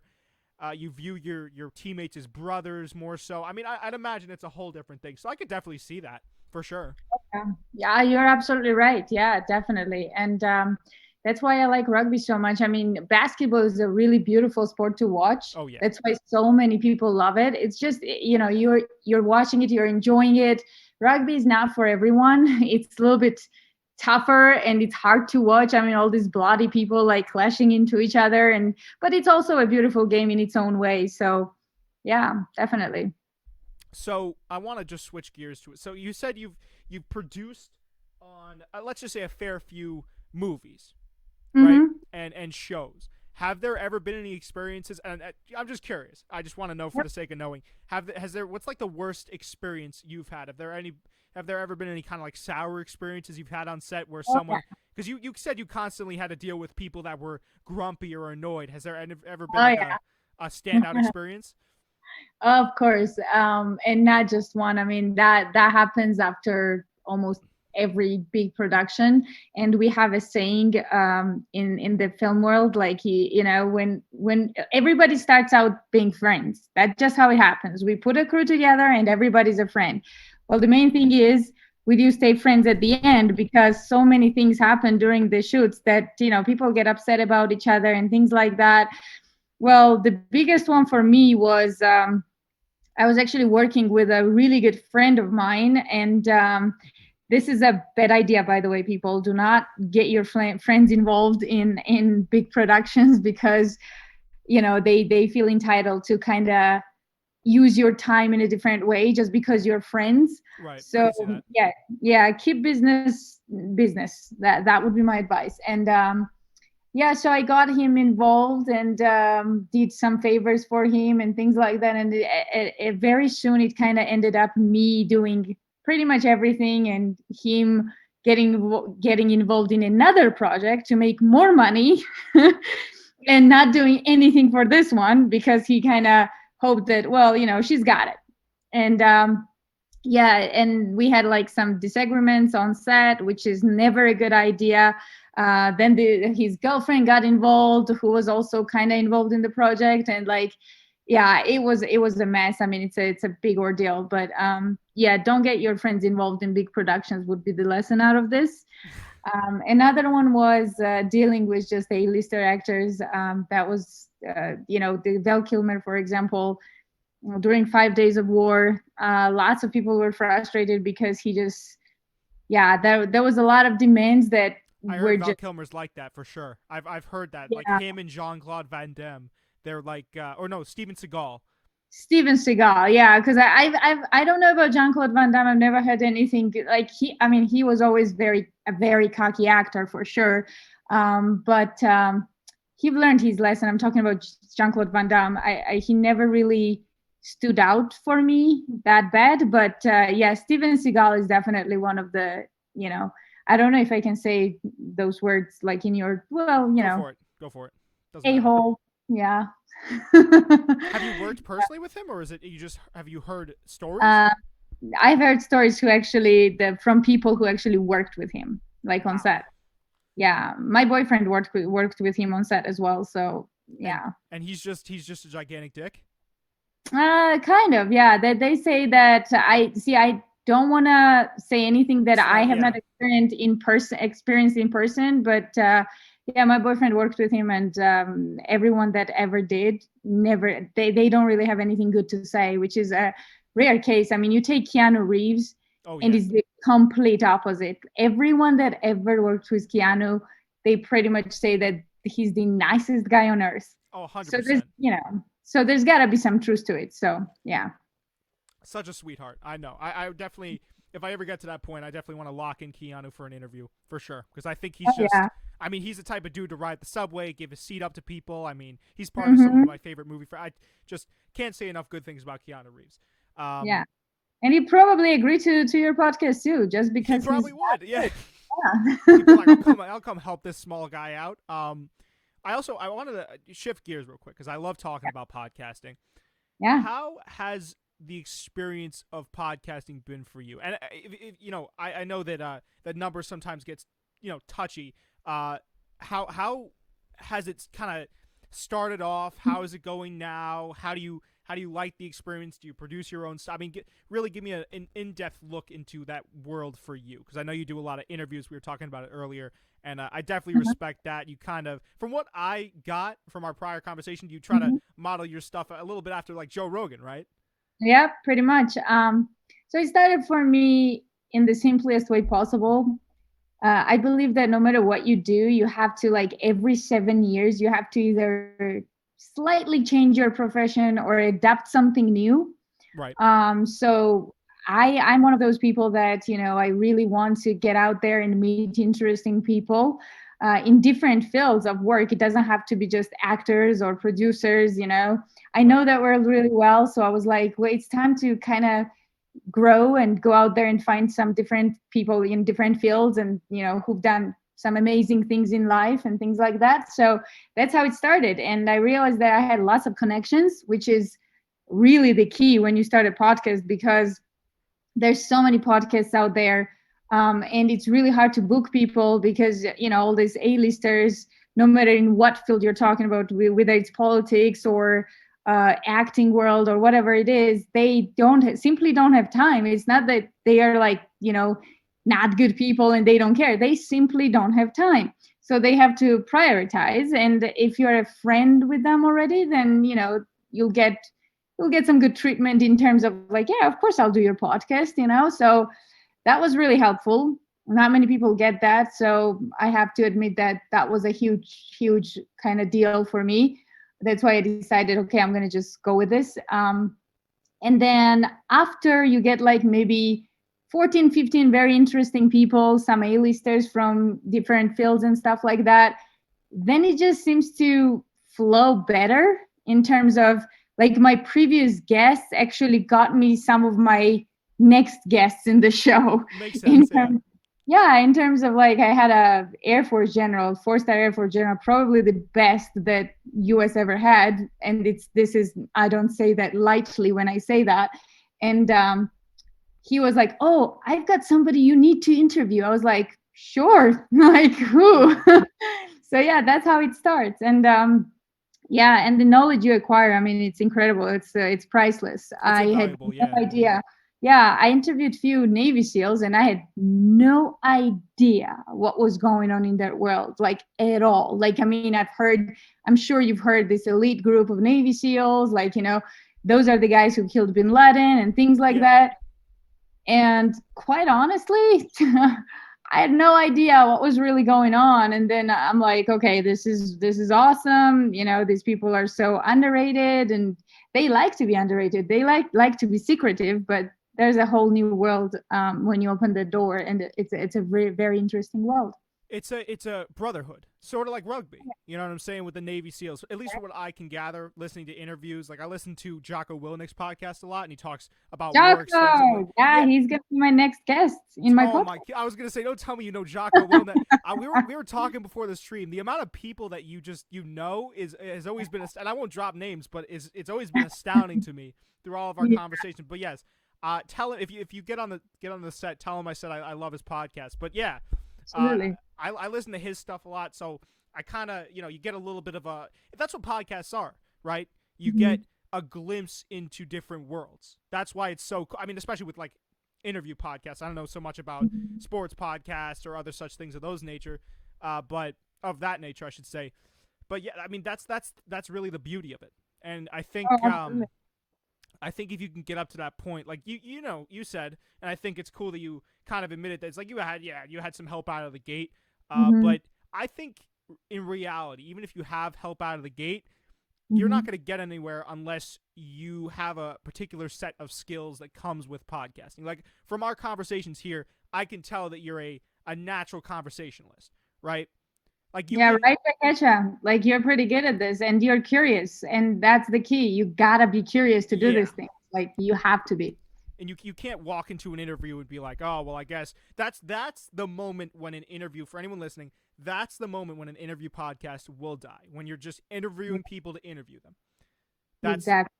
that's the single worst thing you can do. So that's like, yeah, for what I was saying, you seem very personable, and you seem also very very kind of curious and open and willing to have a dialogue. That's the why I did this show. Um, but Yeah. yeah, Thank that's you so much. Yeah. yeah, no problem. It's just that's the best thing about a show like this, about a show like Jocko's, where he interviews people about war. It doesn't matter what the niche is, like yours, because I listened to a lot of your, they're interesting. Your Yeah. episodes, it's cool. I think that's a massive part of the appeal, is that you get to see these worlds that you wouldn't necessarily normally be privy to. Oh, definitely. And one thing that comes with kind of having a podcast is you have to constantly be promoting it. And I don't do that. That's the thing. I eventually will. It just I never really, like I said, podcast is like my third or fourth thing that I do. So I don't really do that, and that's bad. But despite that, it's been pretty good, and that kind of tells you that despite me not promoting my podcast at all, people kind of are looking for these things. They are so tired of mass media and listening to CNN, Fox News, all that kind of stuff. They want a different outlet. They are looking for those things. So I'm glad that there are many podcasts just starting and raising, and that's good. Yeah, And then well, you have like, yeah, go ahead. yeah, My fault. no, you're good. So yeah, and then you'll get like guests who are like not made for this.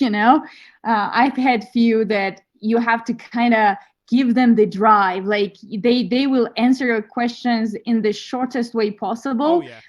and you kind of ask open-ended questions so that you give them the opportunity to go anywhere they want with this question, and they just like with one sentence they are done. And Those are yeah, the worst guests. yeah, and it's up to you as a as a podcast host to kind of get them to dive in with you and open up. And I've had some guests who were super stiff in the beginning, like they wouldn't say anything, and at the end of the podcast, they were talking way more than I wanted them to talk. So We gotta wrap it yeah, up here.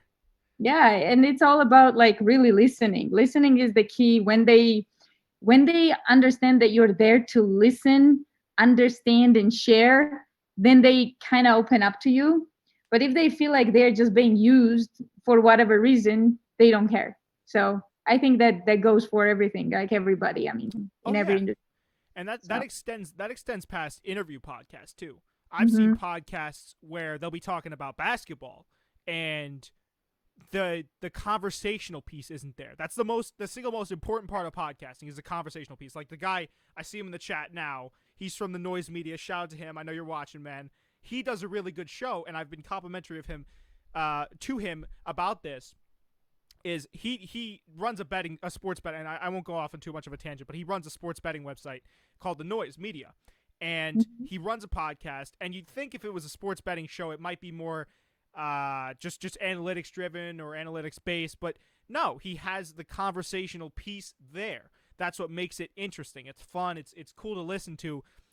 I've seen shows on the other end of that spectrum where it's like, oh boy, it seems like these guys are reading off of a cue card.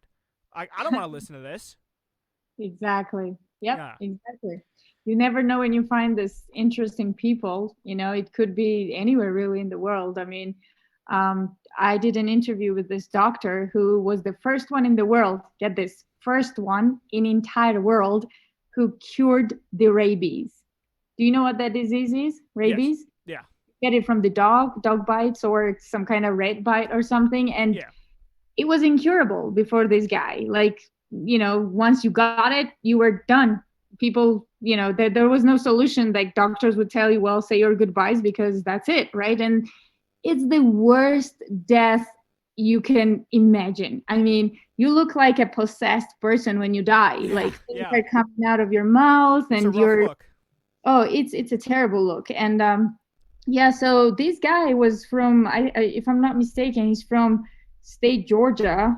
Yeah, state of Georgia. And like a simple doctor, he's not even qualified to treat rabies. That's the crazy thing. He's a completely different type of doctor. Right. And how he got involved, I'm not gonna like tell you entire story, but like how he did this was he was just walking in a hall in the hospital and overheard another doctor saying to the parents that, well, your 5-year-old or 6-year-old, I can't remember, has rabies, and there's not really much that we can do. I mean, she's gonna die no matter what. So you have two options. You can either take her home and let her die in peace, with you, or you can leave her in the hospital and we'll tie her up so it's not, like a brutal look and things like that when she goes a little bit crazy. And so he got home, the doctor, Willoughby, that's his name. And he just thought about it and he was like, how unfair this is that this 5-year-old girl is going to die because of a simple thing, like a bite from a bat. Like, how unfair is this? So he started like searching what this rabies is at all. Like because he's a completely different type of doctor, right? He doesn't know how to cure these things. Right. And he looked at it from someone's perspective that doesn't have all this knowledge lacked in his head, right? So let's say you're a traumatologist. So you know everything about bones and tissue and things like that, right? So let's say I'm a dermatologist. So I know everything about skin, but I don't have your knowledge, right? Yeah. So I look at your profession more in a simpler way. Like I just look at things and I understand it in the simplest way possible. And that's what he did. And he realized that, okay, so this disease, what it does and how it kills people is that it's so weak in the system that your system doesn't recognize it as a disease. So what happens is it takes over your organism before your organism even has a chance to fight.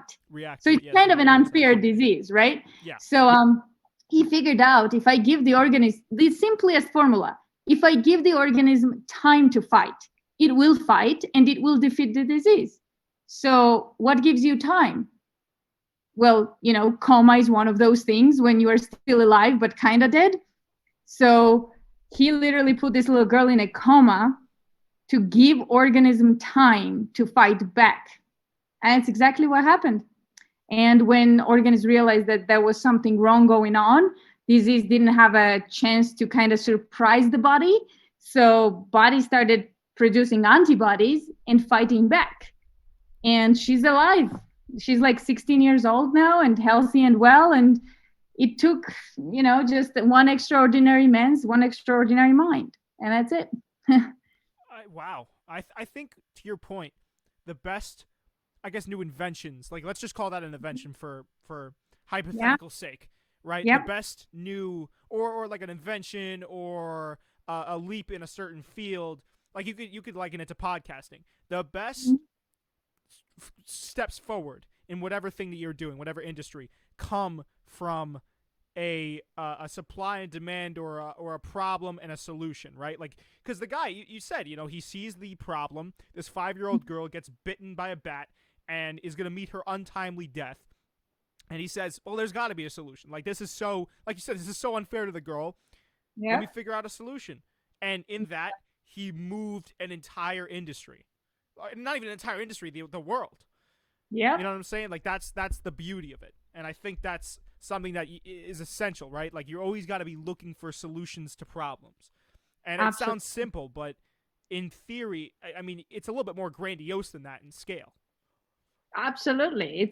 Everything that's great really sounds simple if you think about it. Yeah, it started with a problem, and ended with a solution. Exactly. The So Oracle like, brothers taking flight, all that stuff. Sorry to cut you off. oh no, you're good. Yeah, yeah, definitely. Like Wright brothers are a great example of that. And what I like about Wright brothers is, well, they simply wanted to fly. That was the thing for them. Like they had their heart where their mind was as well. Not Yes. just, it was not about money. It was not about fame. It was not about any of that. It really was about changing the world and what they could do to contribute to that change. And that's why they were successful, I guess. I don't know. That is 100%. I mean, passion, obviously seeing the problem and giving the solution is important, but passion is even more important. Without passion, you're not going to get anywhere. That's something that even through the tough times, like the Wright brothers, they've had prior to the successful launch. Like you said, they didn't have any monetary backing. They didn't have anything along those lines. Nobody was rooting for them. In fact, there was someone, and I'm forgetting their name, but there was another rival pair of people that were also working on flight on the Oh, yeah.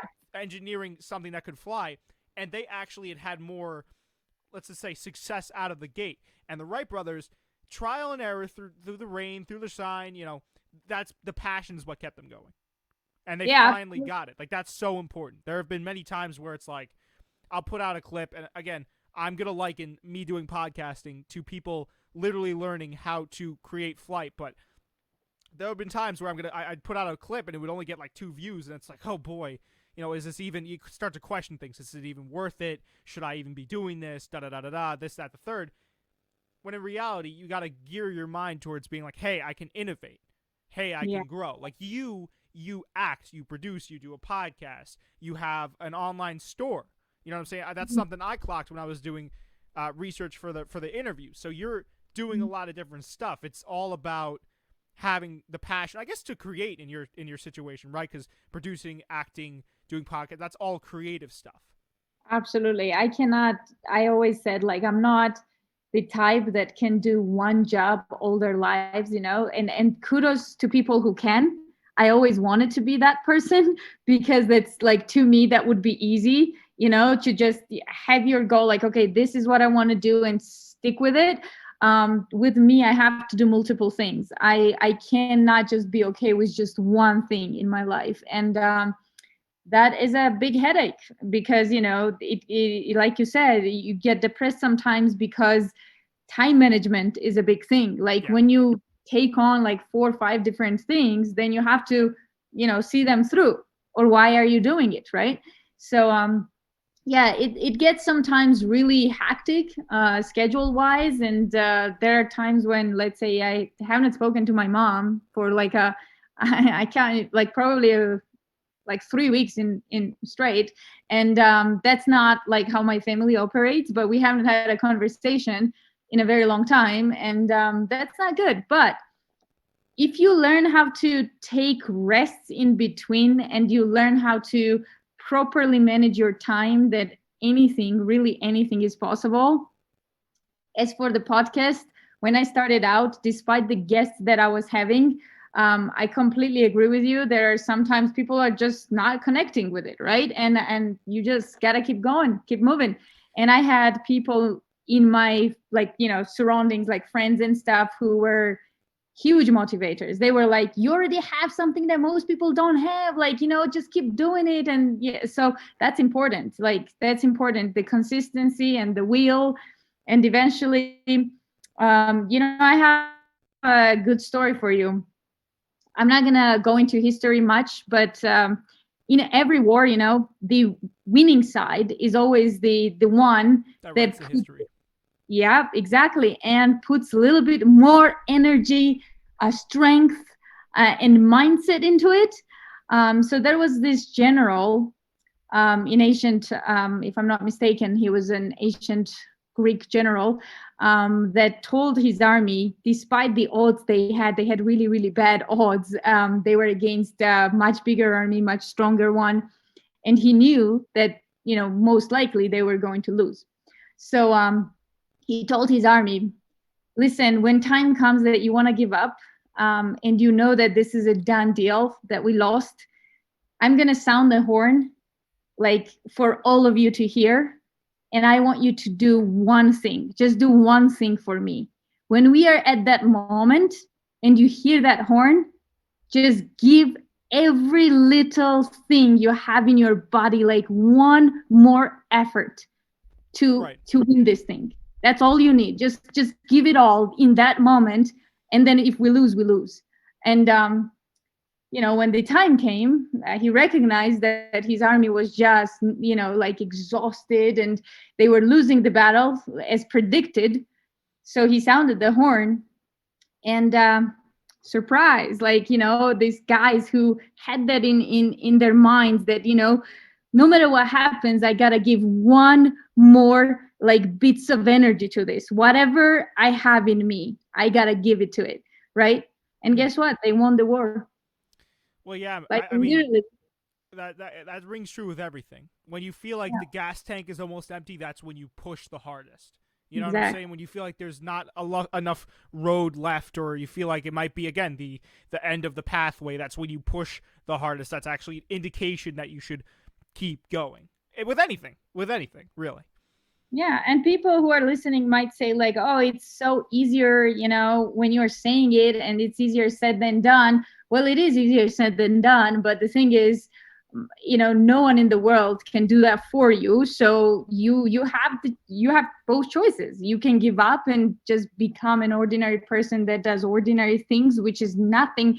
There's nothing wrong with that. You can, go out and do your 9 to 5, or you can feel uncomfortable.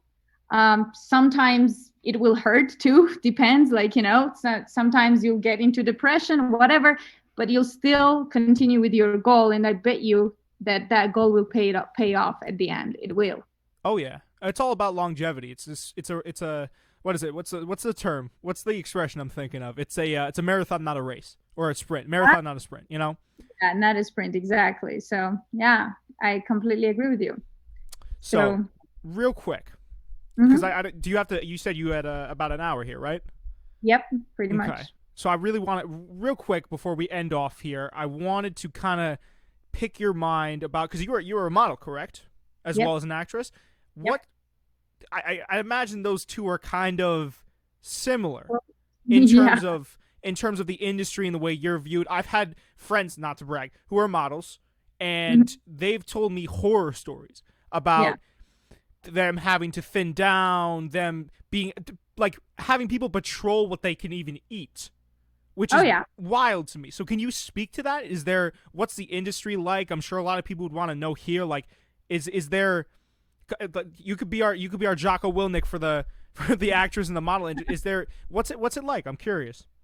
So, like I said, it is close, being an actress and a model. And in terms of like people judging you constantly, like both the acting world and the modeling world, they both have that.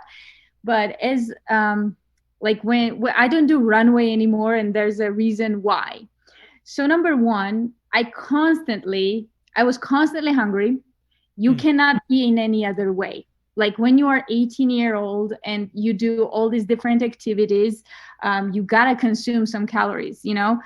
But in America, America has this better than Europe, because I come from Europe, and we had like some, not to offend anyone, but like, you would look like a Somali starved kid. That was the standard. So you had to be starved Somali kid looking person. And that because you had to fit in double zeros and things like that. There's like proportions which changes all the time, but they will measure you. You're always on scale. I had times when, let's say it was someone's wedding, right? Okay. And I would go, and there's like all this food, and it's like, I know that I have to perform in a week, or I had a photo shoot or something. So I would literally like smell the food, but not eat it. Oof. It's like, look how pathetic that is. Like, so you're saying this is not only in the modeling and the acting industry, but just you're from Georgia, correct? The country? Yeah. Okay. Yep. So this was in a lot of Georgia and a lot of Europe. Because I know there's in Europe too. There's a lot of that too as well. Yeah. So Georgia is pretty much Europe. That's what Georgia is Eastern Europe. And So surprisingly, Georgia produces lots of models for France and Italy. I mean, there's a lot of Georgian models that are different faces for Armani, and like right now, off the top of my head, like Taco Natsuishvili is one of she's the face of Armani, so there's a lot of Georgian models that are all over the world, like Russian models and Ukrainian models.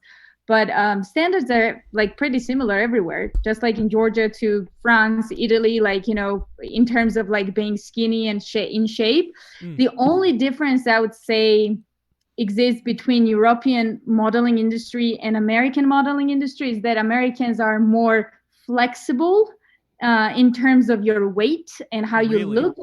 Oh yeah, and this is a good thing because of course, 100%. Yeah, if you look at Victoria's Secret models, and then you take, like, let's say Paris Fashion Week models, and compare them, completely different picture.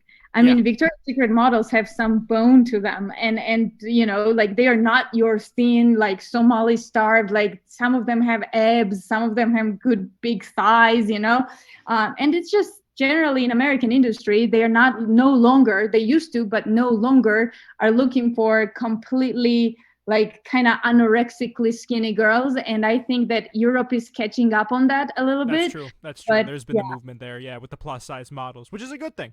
You know what I'm saying? Yeah, it's a good thing. As long as you're healthy, it's a good thing. Like, I don't know how to feel about plus size modeling, but it's definitely nothing negative. It's just, I don't want to promote obesity either. Right. Well, I think what I'm trying to say is, let me kind of go back and clarify. I think the message of what it's trying to promote, where it's like inclusivity and everyone should be able to get the equal shot at something. If they want to be a model, that's cool. If, like I said, if I'll gonna get a podcast, if anyone wants to be a podcaster, they can be a podcaster. I think it's good in that sense. But like when it starts to get into being unhealthy, that's of course when it gets a little bit problematic. But if we're talking about the other side of it, where it's like you have people, like you said, that are quite literally, skin and bone, and they're sitting there constantly, that they're not allowed to eat food. I mean, it's definitely a good juxtaposition to have. Oh yeah, and I had friends, like I said, it's kind of sounds pathetic now from my standpoint. I don't do runway anymore. I still do photo shoots, but that's a different deal. That's completely different work. But I had friends who would, like, I would smell food and they would lick it, but not eat it. Really? Yes. Ooh. So yeah, and now, what's crazy is that I'm pretty much in very similar shape than I was back then. I'm a little bit more in kilograms because I do lots of like strength training. So it's all muscle. And I eat like everything, literally everything. And now looking back at myself when I was 18 and 17, I'm like, I was such a stupid girl. Like, I could have eaten whatever I wanted. It would not change anything, but the industry is made in a way that it makes you feel guilty if you do. So, like brainwashing.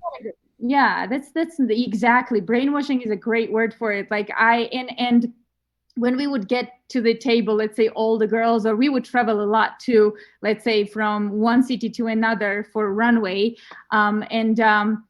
when we would get together, no one would admit, what they have eaten, like in terms of like chocolate or cake or something. Everybody would pretend, oh, of course, like, I'm trying to be healthy and this, knowing that that's not quite true. Right. It's like an athlete in the off season. You know what I'm saying? You come back, you get that time to like relax, and then it's straight back to, what did you eat? What are you eating now? Obviously, it's a lot more strict, but yeah. Yeah, exactly. And I have a question for you now. Like, my podcast show host personality kicked in a little bit. Go for it. So as a guy, like, who do you prefer, a bone and skin, or a girl with some muscle, or some kind of like, I don't know, like a meat on her, like, as a guy? Me personally, I like girls that are in the gym a lot. You know what I'm saying? That's just me. I'm a guy that's in the gym a lot. So if I have that, not only personally speaking from like an optic perspective where I can see the person and the features, and I'm not saying like six pack rich, but they take care of themselves. That's definitely attractive to me. But I also just like it on the level where it's like, hey, we can just go to the gym sometimes. You know what I'm saying? We could go lift. In terms, I mean, I'm not too strict with the way I view people. I guess I'm more now, and I used to be different. I used to be, even with the way I viewed myself, I used to be very kind of superficial and like plastic with the way I view. So I thought that everyone wanted me to have this like 6-pack, you know what I'm saying, be like 5 or 6% body fat and be walking around like, you know what I'm saying, like Cristiano Ronaldo, just constantly flexing. Now I realize that not everyone's like that.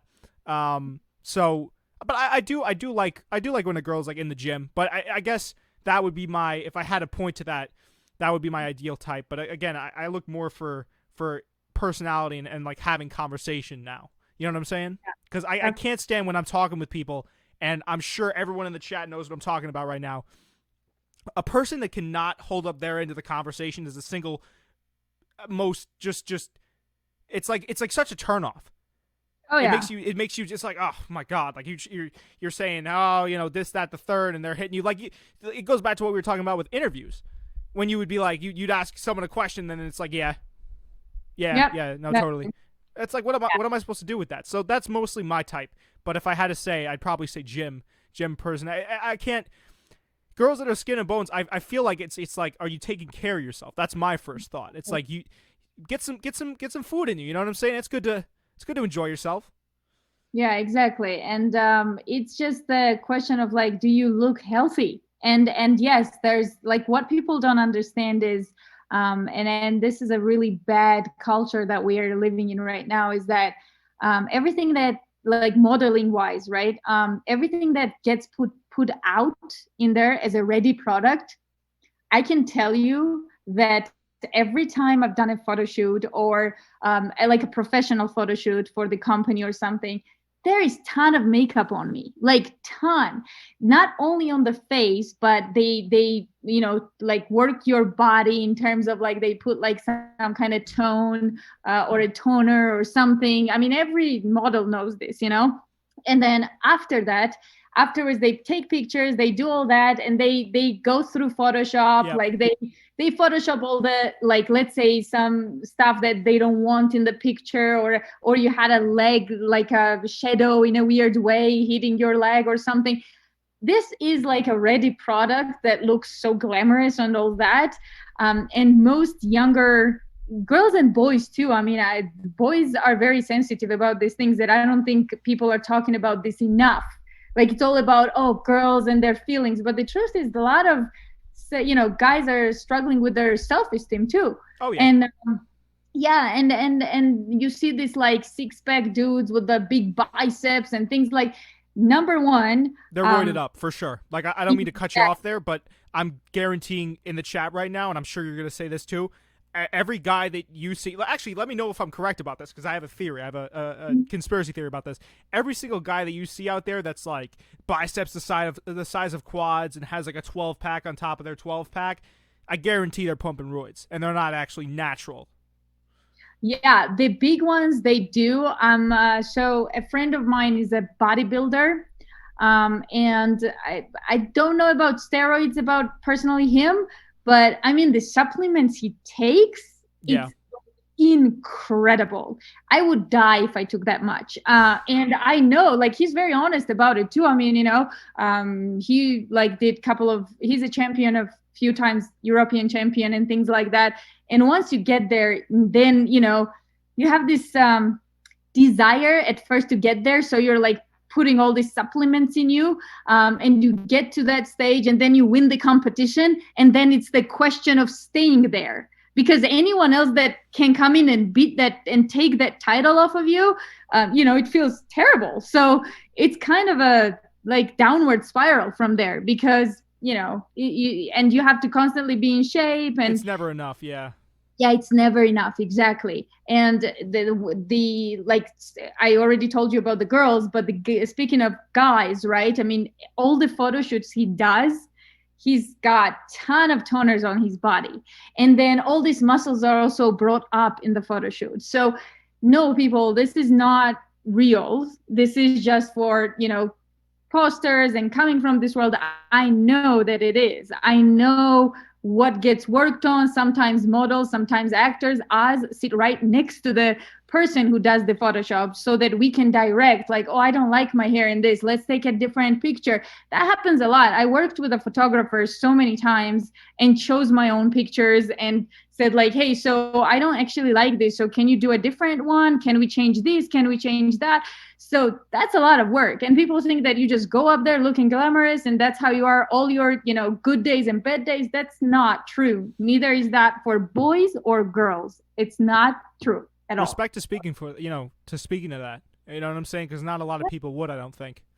Yeah, and then that's sad because everybody's I mean, I look terrible at my worst days and I can be very hot and sexy on my best days, just like every other girl and guy out there. So yeah.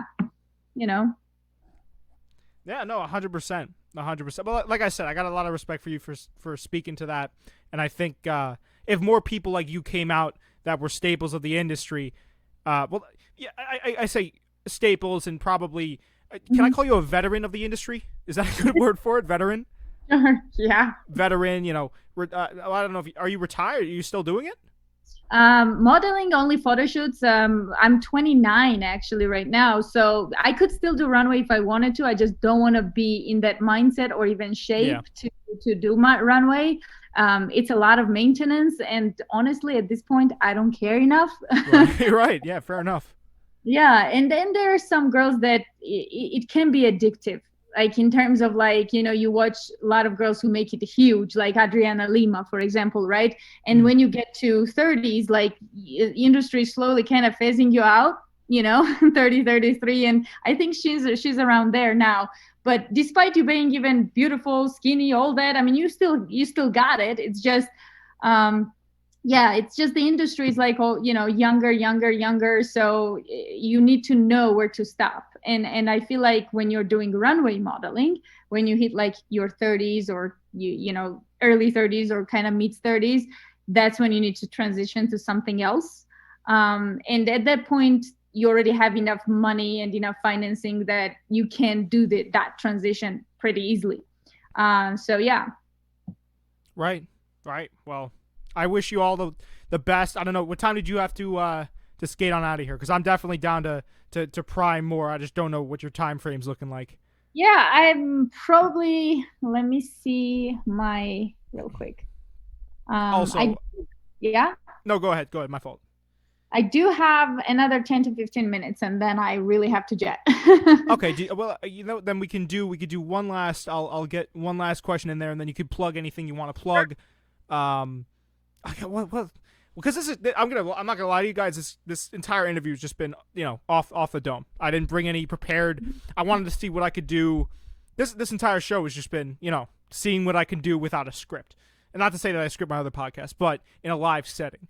Well, we've touched podcasting, we've touched acting, we've touched producing. We've touched modeling. Well, I guess, you know what? If we're gonna talk about this, is there a message that you want to give to the listeners, to the viewers right now at the end of this, anything important? And then after that you can plug your stuff, but if you had to get off one, I guess, message, what would that one message be to the listeners and the viewers? I guess the message that I would want to get out there would be educated in terms of like, know your surroundings, know where you live in. I feel like we are living in the culture where people are just not aware of what's happening around them. I mean, they couldn't even name the city governor or they are in those people's hands. Like everything that happens around you is the result of the environment that you're in. And what's, like, for example, take New York, for example, right? And this COVID situation and how the leadership acted and all that. We're not going to go into that, but those people that are in charge, it really depends on you as somebody who puts them in charge. So you got to be educated, you got to be knowledgeable, stop constantly Netflixing it out all day long and playing video games all day long. Like, there's so much to life, and when you realize that, there's so many things to explore, it will be too late, and you don't have time to waste. No one has time to waste. So, yep. Interesting message. Life is short. Don't make the least out of it. Make the most out of it. I think that Exactly. is a message that everyone can kind of resonate with. Yeah. And with that being said, is there anything you wanted to plug, promote? You've done a fantastic job. I mean, I was, you know what I'm saying? We talk about like doing interviews. I've been entrenched. I've been interested. Excuse me, this entire interview, which is not something I could say for all of the people I interviewed. So thank you so much for coming on and blessing our presence here on the show and being interesting and engaging. Absolutely. Thank you so much for having me. And you really are good at this. I can tell you that because I've been to a lot of different podcasts and interviews, and I've done a lot, and it really takes a talent. So you do have that, and I hope that this podcast will be as successful as Joe Rogan's one day, if not more. That is the yeah, definitely that's the goal, to eclipse old Rogan and Stern at some point. I actually have a question for you before I go. Oh, that's perfect. Yeah, go ahead. What do you want to ask Jocko? Because next time I interview him, I'll actually ask whatever you want me to ask. So do you have the one ultimate question that you would ask someone like Jocko? Well, I mean, selfishly, I'd be like, can you come on my podcast? But I know that's not realistic. So I'd probably say, I guess just the transition to podcasting, because I know I know Jocko, not personally, but from what I've seen from his podcasts, he brings that warrior mentality to podcasting. I'd say just any tips for a newcomer, any way that I can kind of get up there, and get in there with the big guests of any of those, any kind of people of those caliber, anything like that, and just I guess what it's like bringing that warrior mentality and the mentality to be successful. You know what I'm saying? Because he oozes that kind of alpha dog, don't get in my way, I'm very successful type thing. You know what I'm saying? Where it's almost like a guy like that is destined not to fail. So I guess my big question to Jocko Willink would be, what's the lifestyle like? Just being any tips for a lifestyle and any tips for podcasting, you know what I'm saying, to on the come up? Any tips for podcasting or any tips for lifestyle? I'll definitely ask that question, and then I'll give you the link to my podcast so you can listen to him answer that. How about that? Do you want to plug your podcast here so people can go listen to it? Sure. So people can look it up on iTunes, or we just actually started doing the YouTube as well. So they can it's called Dare to Know with just a number 2. So not T and O, just Dare to Know. So go ahead and look it up on YouTube, and you can see there's a ton of different guests, and you can pick and choose which one you want to listen to. Perfect. Yep. Perfect. Yeah, I've listened. I can vouch as a podcast connoisseur to the quality of Elizabeth's podcast. They're really, really good. So if you guys want more of this engaging kind of content, go listen to her stuff. And I hope to have you on the show again, because this was fun. Yeah, definitely. And I hope to have you on mine. Listen, I'm all for it. We gotta talk about that. We gotta talk business. Definitely. Let's do it. Well, thank you so much, and wish you all the good stuff for 2021. All righty. You as well. Thank you so much. Bye. Bye-bye. All right. That was Elizabeth Lane, producer, actress, model. Seems like she does a little bit of everything. So we're going to open up the phone lines.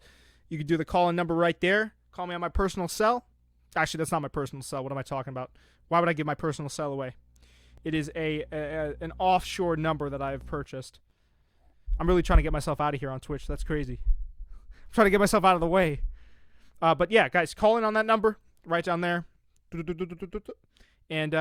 we'll have some convos. But that was I feel enlightened. That was a good interview, especially because I didn't have anything prepared for it. You know what I'm saying? I just kind of was like free birding. Very, very informative too, because I had a lot of friends again who were models, and they kind of mirrored the sentiments there. All right, we got Max calling here. What's up, buddy?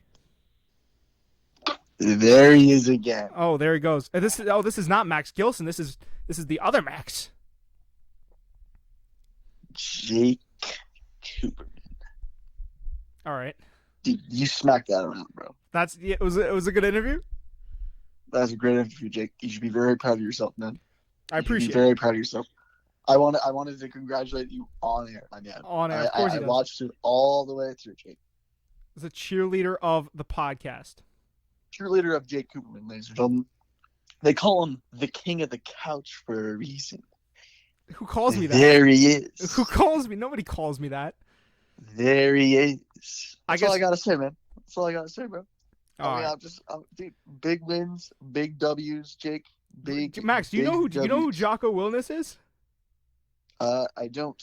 But how do you spell his name? Yeah, he has ties. I think he has ties. He's definitely been on Rogan's podcast. That's wild. She knows a lot of people. Jocko Willnick. Jocko Willnick.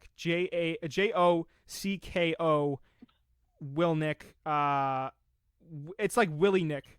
So it's JOCKO WILLINK, and his podcast is Jocko Podcast, and it has 23K 5 stars. It's a very good podcast. For anyone listening, I highly recommend you listen to it. Very good. Very, very good. It covers topics of war, success, and he's just a polarizing figure, that Jocko Willnick. For sure. Jocko Willnick. Let me see. It might be actually Jocko Willink. I think it might be Jocko Willink. I'm probably butchering his name. Knowing me, I'm definitely butchering his name. For sure. Is he also an author? He probably is, honestly. Holy shit, yeah, dude, I know this guy. Yeah. That's what Bro, this guy's intense. When she said I know Jocko Willnick, I was like, what the fuck? Whoa, okay. Dude. Yeah. This guy, this guy is a beast, Willink. bro. I think it might be. Oh my god. Yeah, I'm telling you, No, she's this in with a guy- big This fish. guy is scary, man. This guy is scary. He's a scary guy, but he's also very just like that's why I asked her. I said, listen, I gotta know how he lives his life, because I'm very curious to see how just such an intense person lives every single day. Because he was Jake, I would definitely say he could trash you in a fight. Jocko Willnick. Fuck yeah, he's a retired Navy SEAL. Probably like tie me up into a pretzel. Hit me in like he'd probably hit me in like what are those things, like the pressure points? I'd probably just collapse to the ground. He definitely knows some other stuff, but he's definitely he's one of the big fish. So, but listen, she came on my show, she showed me love. I gotta respect it. You know what I'm saying? She didn't need to, so shout out to her. I keep playing the stream on the stream. Sorry about that, guys. But she definitely showed respect, so respect to her. If anyone else wants to come on, we'll have the phone lines open after this. We're taking calls all night, baby. We're going for about 2 hours 15. Feels good. That's what I'm talking about. But That's what I'm talking about, dude. Yeah. I'm really proud of you, man. I'm really proud of you. I'm gonna Appreciate go.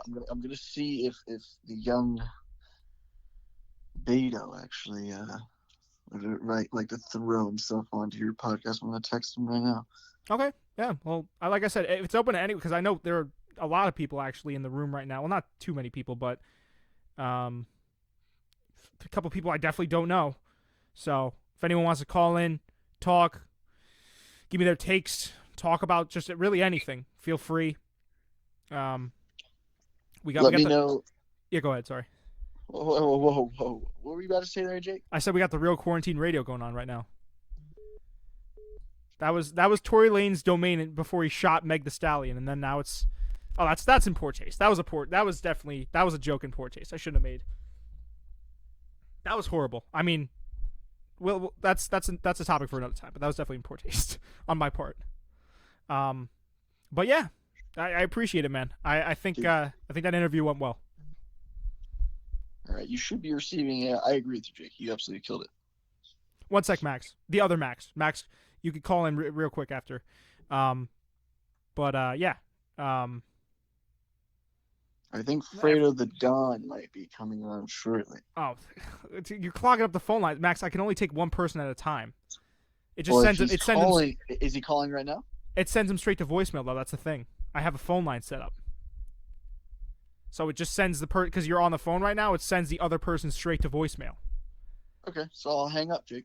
I'll hang up and let Frankie call you. He's calling you right now. Actually, tell Frankie. Don't tell Frankie to just hold on a second, because we had someone that actually did want to call in. Well, Frank. No, Frank can call right now. I swear. I know Frankie can call right now, but we have Yeah, another he's person gonna- that he's wants gonna to do call that. He's gonna do that. it. All right, Max, I love you, Yeah. buddy. I'll talk to Yeah, you soon. All right, he's gonna do it right now. Okay. All right. That's wild. All right, well, let's first come, first serve to the phone line. Whoever gets there first, I guess. It's because it's Mad Max right now. It's pandemonium. Whoever wants to get there first. We can go in 2 hours strong, baby. Stream's been good. I don't know when I'm stopping, honestly. Could be 2 hours from now. Could be 3 hours. I don't know.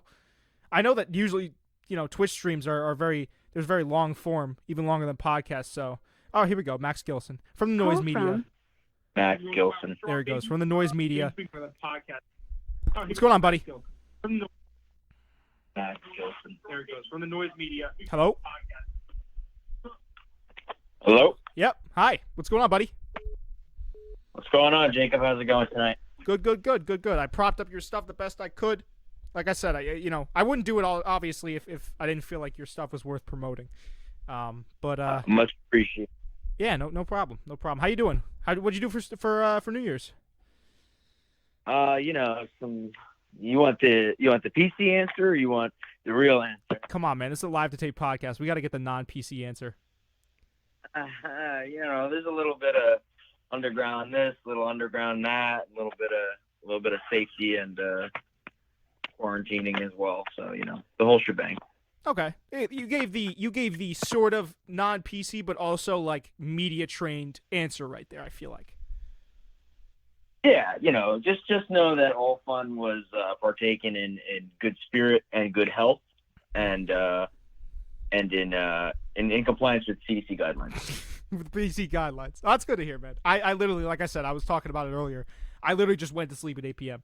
on some just dad type stuff. Like I was like, you know what, 2020 is a year. Shit can it. I stayed in my. I watched the. You ever watch the Twilight Zone marathon? I have not seen it, but I actually started watching the show earlier this year. That's super good. Well, did you watch? Is it the new one that you've been watching, or is it the old black and white? No, version? the old one. Yeah. So they have that. They have a run through of that. They have a marathon like every New Year's Eve. They start it. I think it's like all day, and then it goes through New Year's Day. So that's usually what me and my fam watch. We just order bad food and just chill. So that's what I did. And then, like I said, I was just like, you know what? 2020 is a year. It's just been. It's almost like when you got something cool planned the next day, and you're like, you know what? I'm just done with the day.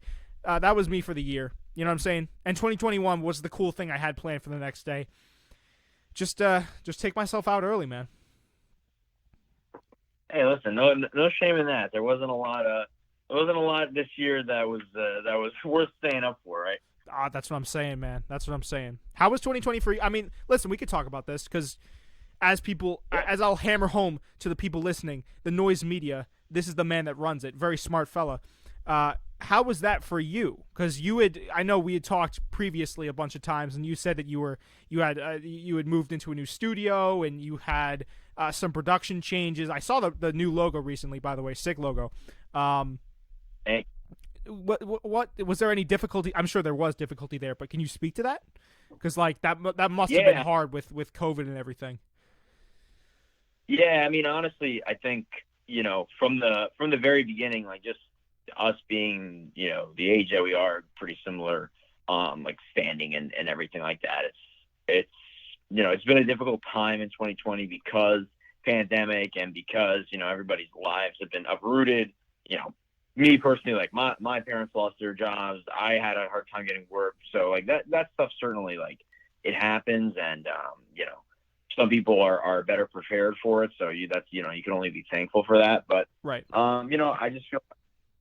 Again, I appreciate you the shout out to being a smart guy, but I think it's really I'd like to think I'm smart enough, but I think certainly opportunistic is the most important thing, because we were able to take advantage of downtime, really, which everybody in the world faced, and there was boredom and there was problems and stuff like that, but just starting up a podcast where we wanted to talk about something we're passionate about in sports betting, and just really creating a bigger brand and a bigger, trying to jump into a space that quite frankly does not have any, multi-million-dollar outlets. None of these outlets that have kind of try to do what I do are huge. So that to me is a challenge. That to me is exciting.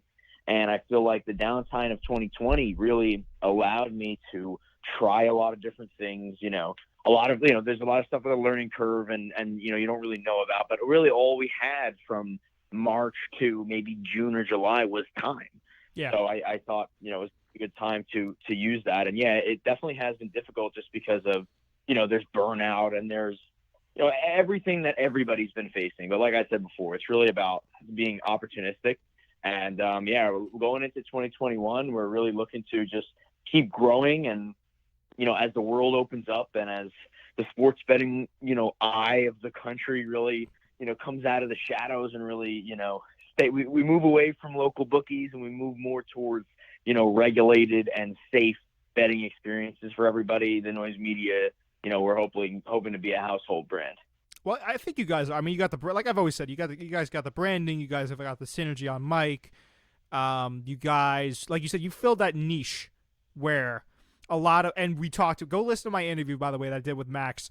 It is episode 24, I want to say, of Spreading the Floor, basically Uncut Gems, where we talked a lot more in depth about this. You kind of filled out that niche. That is. With a lot of news sources that cover betting, like, for instance, Barstool, like we talked about, where they have a lot of shows where it's based off of gut instinct and just going off of what they think is going to happen. And sure, they'll use, like, money lines or I apologize if I'm butchering the betting terminology here, but, like, going off of just basically what the Vegas line tells you, right? Instead of actually looking more into it, you guys fill up that niche where you can still be interesting and also give in-depth betting knowledge and advice and critiques. You know what I'm saying? It's something you guys have mastered. That's the goal. Yeah, I mean, I'd love to say that it's mastered, but I think really, that was gassing me up. I was trying to gas you up a little bit there. I appreciate it. Part of being a good brand and part of being, good people in general is just really always trying to improve, always trying to, not get complacent and really, like, I aim to be a better every day. And honestly, in the podcast, that's what I try and show people how to do as well. But, as an overall perspective, like, the NBA season just kicked off this year and, this month. And, I know both you and I have been waiting for this to kick off. Oh, and, baby. The first TNT thing that I've ever seen about betting was Charles Barkley throwing like $100,000 on the Blazers to win what? There's no price analysis, no logic, no nothing. It was just a big guy with a big wallet putting down big money. And some of his picks are money, but still, it's like it's promoting a certain lifestyle, which is pervasive in the culture. It's really it's difficult because people enjoy watching big money moves. People love to see you buy cars with your money and stuff like that. 100%. So I definitely understand that from an entertainment, aspect. But I feel like with sports betting, in order to win long term, like you really have to have an understanding that that's not the way it is. It's a grind. You know what I mean? If Charles Barkley wins that $100,000 bet and he makes close to $1 million because of the payout, that's great. If he had $100,000 to put up and he did it and he somehow wins, even though the odds are not in his favor because, the implied probability, this and that, is not really a good bet, whatever. The reality is people that are betting every day or people that are just casual bettors, they are betting every day or they're betting every weekend. So they're not taking this 1 in a million shot for fun, once in their year. And if they hit it, they hit it. And if they don't, they don't. They're not doing that. Right. They're not properly assessing their bankroll. They're not properly, betting, and they lose money. And I think that, you have that concept of like, well, if I hit one really big payout, it'll be cool and I'll get all this stuff. And that's not what betting's about. It's not, it's not what trading stocks is about. That's not what betting's about. So I think, what we're really looking to do is say, hey, listen, like there's entertainment value more than kind of, in my opinion, shallow stuff, like just talking about what you do with money and what money, means after you win random bets. I really think that, what we've tried to cultivate on the brand is really the concept of, well, we want to be entertaining. We want you to listen to our podcast, read our articles, ingrain in our ideology, and we want that to be entertaining for you. We want you to enjoy that session, but at the end of the day, what we want you to have is actionable information, which just simply put is something when you listen to what we say, you're going to leave knowing something that you didn't know before. You're going to leave knowing, hey, I have some value. I have some information that I can use to now go and make money. And while I did it, I hope that we can entertain you. I think you do a great job of that, man. I gotta say, the stuff you put out on Instagram, or shout out to your producer John, the stuff that he puts out on Instagram is really funny. Like you said, it makes you want to go in and learn. And I've listened to some of your episodes, and I'm never gonna be a better, not in any capacity. Mostly because I don't have money to throw around, if I'm being perfectly honest. But if I did, I might try it once, but I'm just not that type of person. I know I have an addictive personality, so I couldn't get myself sucked into that cycle. But I left the podcast learning more than when I went in. So it's something that you mix pretty well, is the aspect of being entertaining, having that similar entertainment value to Barstool, except having there actually be good picks. Like you guys, the dynamic, you, Ensar, and I apologize, I'm forgetting in a typical Frank, the chemistry you guys have on mic is second to none. Like I was talking about it on the interview with Elizabeth. It's like you guys, you could tell that it's a conversation. It's a fun conversation at that. You know what I'm saying? So that's what you guys. Yeah, I mean, you guys really killed it. You guys stay killing it. So. Yeah, man. And again, I appreciate the praise. It does mean a lot, because, we worked really hard on this, and yeah, I think, you bring up an interesting point about, maybe you yourself are not a bettor. You yourself maybe don't even want to bet. Now, obviously we would love to have more interaction with, people, getting them to become clients and stuff like that, and really, pushing our brand as much as possible. So we do want the average sports listener that maybe he's on the fence of betting to feel comfortable enough that, hey, with our guidance, and, obviously I'll plug our Discord right now, because we run a free Discord group where we send daily picks, and we're not only just sending picks blindly, we're actually talking through anything that any questions that you have. If you're saying, why are you choosing that pick, or, how do I determine what values to place on each wager? We kind of talk people through that. We're not just saying, good luck, here's what we think. It's really just like, well, let's be situational. But on the other side is really, bettors look at games differently than the average person. It is much more critical, and it is, you really try to eliminate bias as much as possible. Obviously, your favorite team, you try and avoid that. That's the most basic level. But, players you like, players that you think could do well because they should, you know what I mean? When you're betting on games, you really, to get deep into this, you eliminate a lot of that stuff. So if you're interested in listening to sports analysis, if you like listening to ESPN, if you like listening to SportsCenter, or, those kinds of shows where they're just talking to you about sports news, we're doing that in the same way, but we're doing it we're doing the same thing, but we're doing it in a much more critical manner. We're doing it in a much more. I appreciate that. Because I mean, I'll speak. Really I don't want to speak for everyone in the chat right now, but I can't. Most times I can't even. Like First Take, I used to listen to a lot as a casual sports fan, and now that I've kind of feathered my cap a little bit in the sports world, I can't even listen to First Take anymore, because it's just such rudimentary takes. So, and it's not really interesting either. Kendrick Perkins, you know what I'm saying? Remember that clip where he was like, they'd be sitting on first, he'd be like, Max, stop saying that. It's repetitive, man.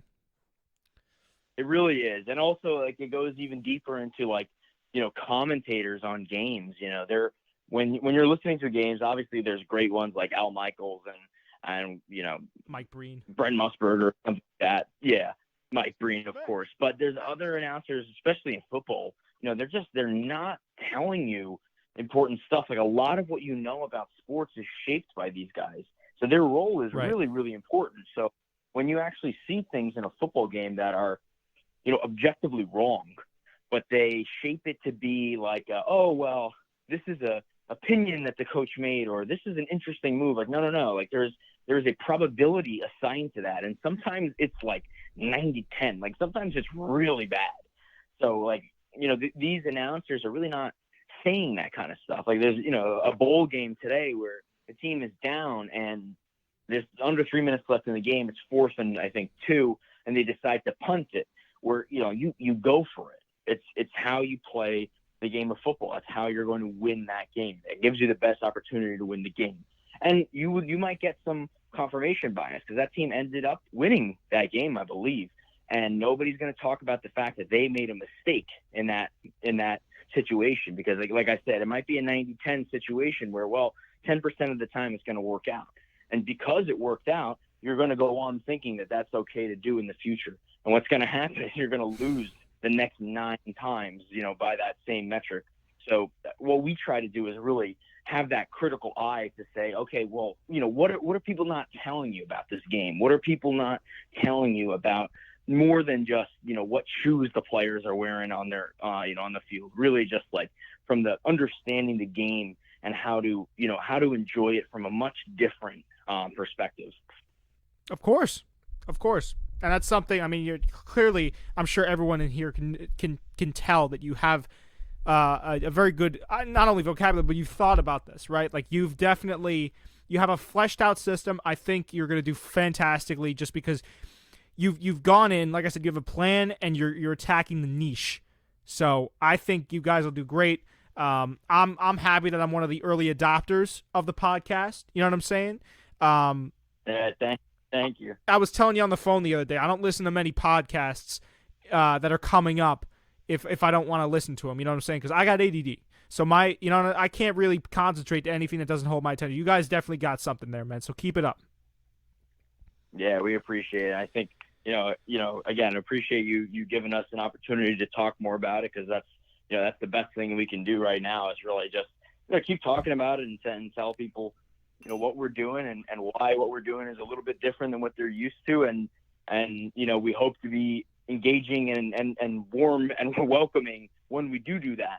So, you can be entertained and really start to get into what it is that we do here at The Noise. You got it, man. Listen, let me open up the phone lines again. I hate to kick you off, but yeah, absolutely. But yeah, no, I'm glad you came on. I'm glad that you liked the interview. I'm glad. I hope you stick around the stream. You could definitely, you know what I'm saying. We'll be going. I don't know how long we're gonna be going for. We've been going for what, 2 hours 30? Yeah, we'll probably go for about an hour 30 more. I don't know. I'm not really putting the cap on it. So, hopefully you'll stick around and definitely call back in if you want. If you want to just chill, it is what it is, man. But I appreciate you coming on. Yeah, no problem. Appreciate you having me. All right, buddy. Talk to you. Max Gilson, very intelligent fellow right there. Friend of the show. Go check out his stuff. Like I said, the Noise Media. I got to plug everyone here. That's part of the reason why I did this show, man. So to give my friends the props that they need. You know what I'm saying? Because I understand. It's hard getting something off the ground at first and really chasing your passion when not a lot of people know about you. And of course, I mean, if nobody knows about you, it might just be because you're ass. Could just be because you're ass. You know what I'm saying? Yeah. If people see your stuff and they're not clicking on it, could be because you're ass. But I like to think that the friends that I associate with have good products. So I'll push their products, I'll promote their products in the best way that I can, while also pushing my product. You know what I'm saying? We'll have a good time with it, man. We're vibing. This is the real quarantine radio. I won't make that Megan Thee Stallion joke again though. That was I was wilding with that one. But this is the real quarantine, the couch radio, whatever it is, man. I'm having fun with it. This is my first time on Twitch too. You know what I'm saying? I did YouTube live last time, and so far it's been a better turnout. It's good to see that people kind of stuck around and watched the most of the interview. Hopefully people stick around and watch now. Man, what can I get into? Oh, Fredo. As soon as I'm like, I'm going to do the show alone, someone else calls in. I love this. What's going on, buddy? How are we, sir? Listen, man, I'm doing good. We're chilling out here. This is a good it's been good so far. It's been I have the same answer for every single caller. It's been good. Yeah. Yeah, for the most part. I've been watching some of the podcasts. I really enjoy it, man. I just wanted to let you know we all respect everything that you're doing, and I hope your New Year's was well. But I just wanted to give you some words of encouragement and tell you that I love you, man, and just keep doing what you're doing. I appreciate it, Fredo. Did you watch? Let me real quick before you go. Yes. Of course, my love extends to you as well as a fan. Tell them I said what's up and hi. I'll probably see you guys tomorrow. Hopefully, if everything goes to plan. Yes, for sure. But I want to, because I know you're an NBA fan. You've been a return guest on my other podcast, Spreading the Floor, a lot. How are we feeling? How are we feeling about the return of the season? How are we feeling about the Christmas games? Let me hear it. The blowouts, the preseason. Yeah. Let's hear it. Obviously wasn't a fan of the blowout with the Celtics on Christmas Day. Oh, yikes, yeah. We played well the first half. Second half was just an absolute atrocious of a half. Yeah. But I mean, otherwise, I mean, it's so early to tell what's going on with just every team. And so I'm still hopeful. We do really need Kemba Walker back for the Celtics. I actually didn't mind. I didn't mind Marcus Smart getting the nod to go up to the 1 spot. I mean, obviously Kemba is kind of the glue. Like, he's your starting point guard. He's the guy on that team. But I didn't at all mind Marcus Smart getting the nod. You know what I'm saying? I think he played great in the position that he was in. I think he's looking better offensively, and of course he's the same defensively. Yep. I mean, he's the go-to guy defensively. Exactly. I mean, he should be a defensive player of the year already. But I had him on my list. That's a whole other debate. I do agree with that. But obviously, when you have Kemba Walker, who's an all-star, and he's scoring over 20 points or 20 points, that's a large piece that's missing. So I'm very excited for him to come back.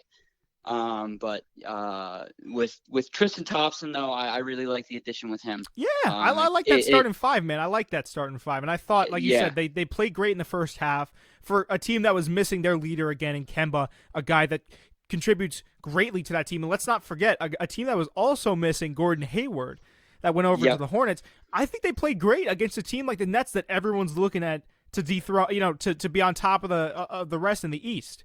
I think they played great through a half. You can also tell with Jaylen Brown, who's him and Tatum have always been ascending stars, and they continuously improve each year. But Jaylen Brown's turning on a different level right now. He is, man. He's maturing. They just lost against the Pistons today, which is kind of a cruddy show out. But I mean, they should have won that game handedly, but they lost by 3. But yeah, no, I mean, Jalen's looking like he can be an all-star, because I really thought he should have been an all-star last year as well. But otherwise, I mean, not just with the Celtics, I'm just excited for the NBA in general. There's a lot of talent. There's a lot more parity too. I feel like to your point about the Celtics losing to the Pistons, I feel like now the NBA is kind of that league where it's shaping up sort of like the NFL, where the NFL is a week-to-week league, but the NBA is a night-to-night league now. There have been a lot of teams that have dropped some that they should have won, and a lot of teams that have won some that they should have dropped. That's just how it is this year. So it's a very interesting-looking NBA, and for me as a podcaster, covering the NBA, are you kidding me, man? Exactly. I'm it's a very fun time, but also I think with everything with COVID, it kind of helped. I mean, the more, I guess you could say, poor teams, because a lot of these guys have had like this extensive break, and just time of just rest, and there was the other teams that had to play throughout till like September, like with the Lakers and the Heat. So obviously they got a month and a half, 2 months of rest. So I mean, there's a lot of competition that's coming, and just throughout just the NBA, like there is a great deal of just talent and just young talent that's just ascending. The year like of the bench. I've never seen a second-year player like Luka Doncic, a third year, I think. And I've never seen a player that's just stepped up to this caliber already. I think he's MVP this year. Playing tenure, he's a very big top candidate for MVP for mine. I mean, for me personally, my top would probably be Giannis, just speaking, or maybe even who knows? Like Anthony Davis could be in that conversation. LeBron could be in that conversation. I think Anthony Davis could be in that Defensive Player of the Year conversation. But to your point, Luka, and I think it's because of his time in the EuroLeague, he really adjusted to the NBA well, man. He really has been just balling out. He really did, and a lot of people in the beginning, speaking of just overseas players, I guess you could say, a lot of people were even, some of my buddies have been skeptical, just about LaMelo Ball. That's so stupid. But the thing Sorry to is, say it, I but- mean, no, it is. It's a very stupid take. I mean, he has like a Magic Johnson body frame of being just like 6'6" as a point guard, which is just not normal. And he slows the game down. He plays sort of. Yes, you know exactly. what I'm saying? He's great. I think he's going to be Rookie of the Year this year. Could but definitely see others that. think Maybe it's Wiseman just too. others think it's just like that ball, even though I think Lonzo is a good player, Lonzo is a very good defender, but Lonzo obviously has still not lived up to a potential of being a number 2 pick overall. Yes, unfortunately, but I think he's getting there. No, he is. He's shooting the ball better, but I think a lot of people were just stuck on of just like, oh, it's just the ball, I don't know, fantasy type of thing that they're just gonna fall off as soon as they make it to the NBA. Like they're just kind of just box office players before they hit the NBA and such like that. You know what that can be attributed to? That's because of LeVar Ball. Unfortunately, it all lies with LeVar. I think yes. The part of the reason why Lonzo has had a, let's just say, an uneventful or a career that let a lot of people down is because he had such high I mean, think about it. LeVar Ball quite literally talked the NBA into getting his son drafted by the Lakers. Yep. That's ridiculous. So he already had so much, and put that on top of the talent that he had at UCLA going into the league. I mean, that's going to create some monstrous expectations. Same with Lonzo Ball. I just think that now, since Lonzo Ball, I mean, Lonzo Ball's been playing. Go ahead, sorry. Yeah. No. Sorry, I don't want to interrupt. So you go ahead. No. I said Lonzo Ball. He's kind of playing in that post LeVar Ball being loud era where LeVar Ball is still vocal, but he's not screaming at reporters every 5 seconds like he used to be. So there weren't so many lofty expectations around LaMelo the same way there were with Lonzo. It's just that's how it is. We're kind of jumping everywhere and just in the NBA, and now we're on the Ball family. But just speaking of this, it's weird though, because I like LaMelo and I like Lonzo, but when you get to LiAngelo, first of all, he's not as talented as those two are. That's just obvious. I mean, he would have been in the NBA if he was. Exactly, but the thing is, so he got I think he was signed. He was signed by the Detroit Pistons, and then they cut him because he obviously just didn't play well. Yeah. Yeah, exactly. So but then he just trashes the Detroit Pistons organization. You're already not that great of a player, and you barely just made a team. Why are you just absolutely shitting on another team when you need a job and this is what you want to do? That just doesn't look good for you for job security. Obviously, or teams and organizations don't want their players just speaking freely and just cruding on their organizations, and so that's just not a good look for him as well. So I think he doesn't have to really. I mean, if he wants to play in the NBA, that should be a concern of his. But relatively speaking, in terms of regular jobs, I mean, he should be fine, job security, not job security wise, but just monetarily. No, exactly. I'm just talking about the NBA in general. No, I know what you mean. Yeah, but I mean, I was just baffled by that. But back to the MVP conversation with Giannis. Obviously, Giannis is a very dominant player, but let me hear it. He needs a mid-range, right? Huh? I said, wait. Let me try to guess. Is it because he needs a mid-range? Because I completely agree with you. No, it's not even a mid-range. I just find him to be very overrated. Interesting. And I obviously he's an incredible player. But once you put 2-3 guys on him, obviously it's not even 2-3 guys. He needs to develop his mid-range, and he needs to develop his 3-point shot. And I have yet to see him perform in the playoffs. And if you want to call yourself a top 3 player in the NBA, I need to see you perform. True. And I haven't seen that when like you need to perform. Well, I think that what brings some cadence to your point is the fact that Milwaukee had to surround him with guys. Obviously, he signed that record-breaking extension, but yeah, I mean, which I don't think is a good thing for him. I liked it. I mean, just in terms of the optic, like I like the fact that he was willing to stay. I like it. I like how he's staying home and he's not going to a huge big market that a lot of other players love to do.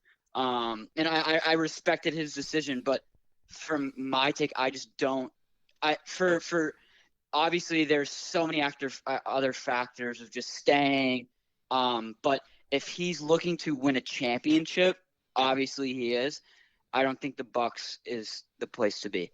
And we've had this conversation beforehand. I don't think if the Bucks don't make it to the NBA championship this year, I think Mike Budenholzer should be fired.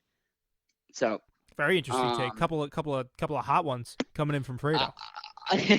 No, I mean if you look at his track record, I mean we talked about this probably in the summer, I think it was. Yeah.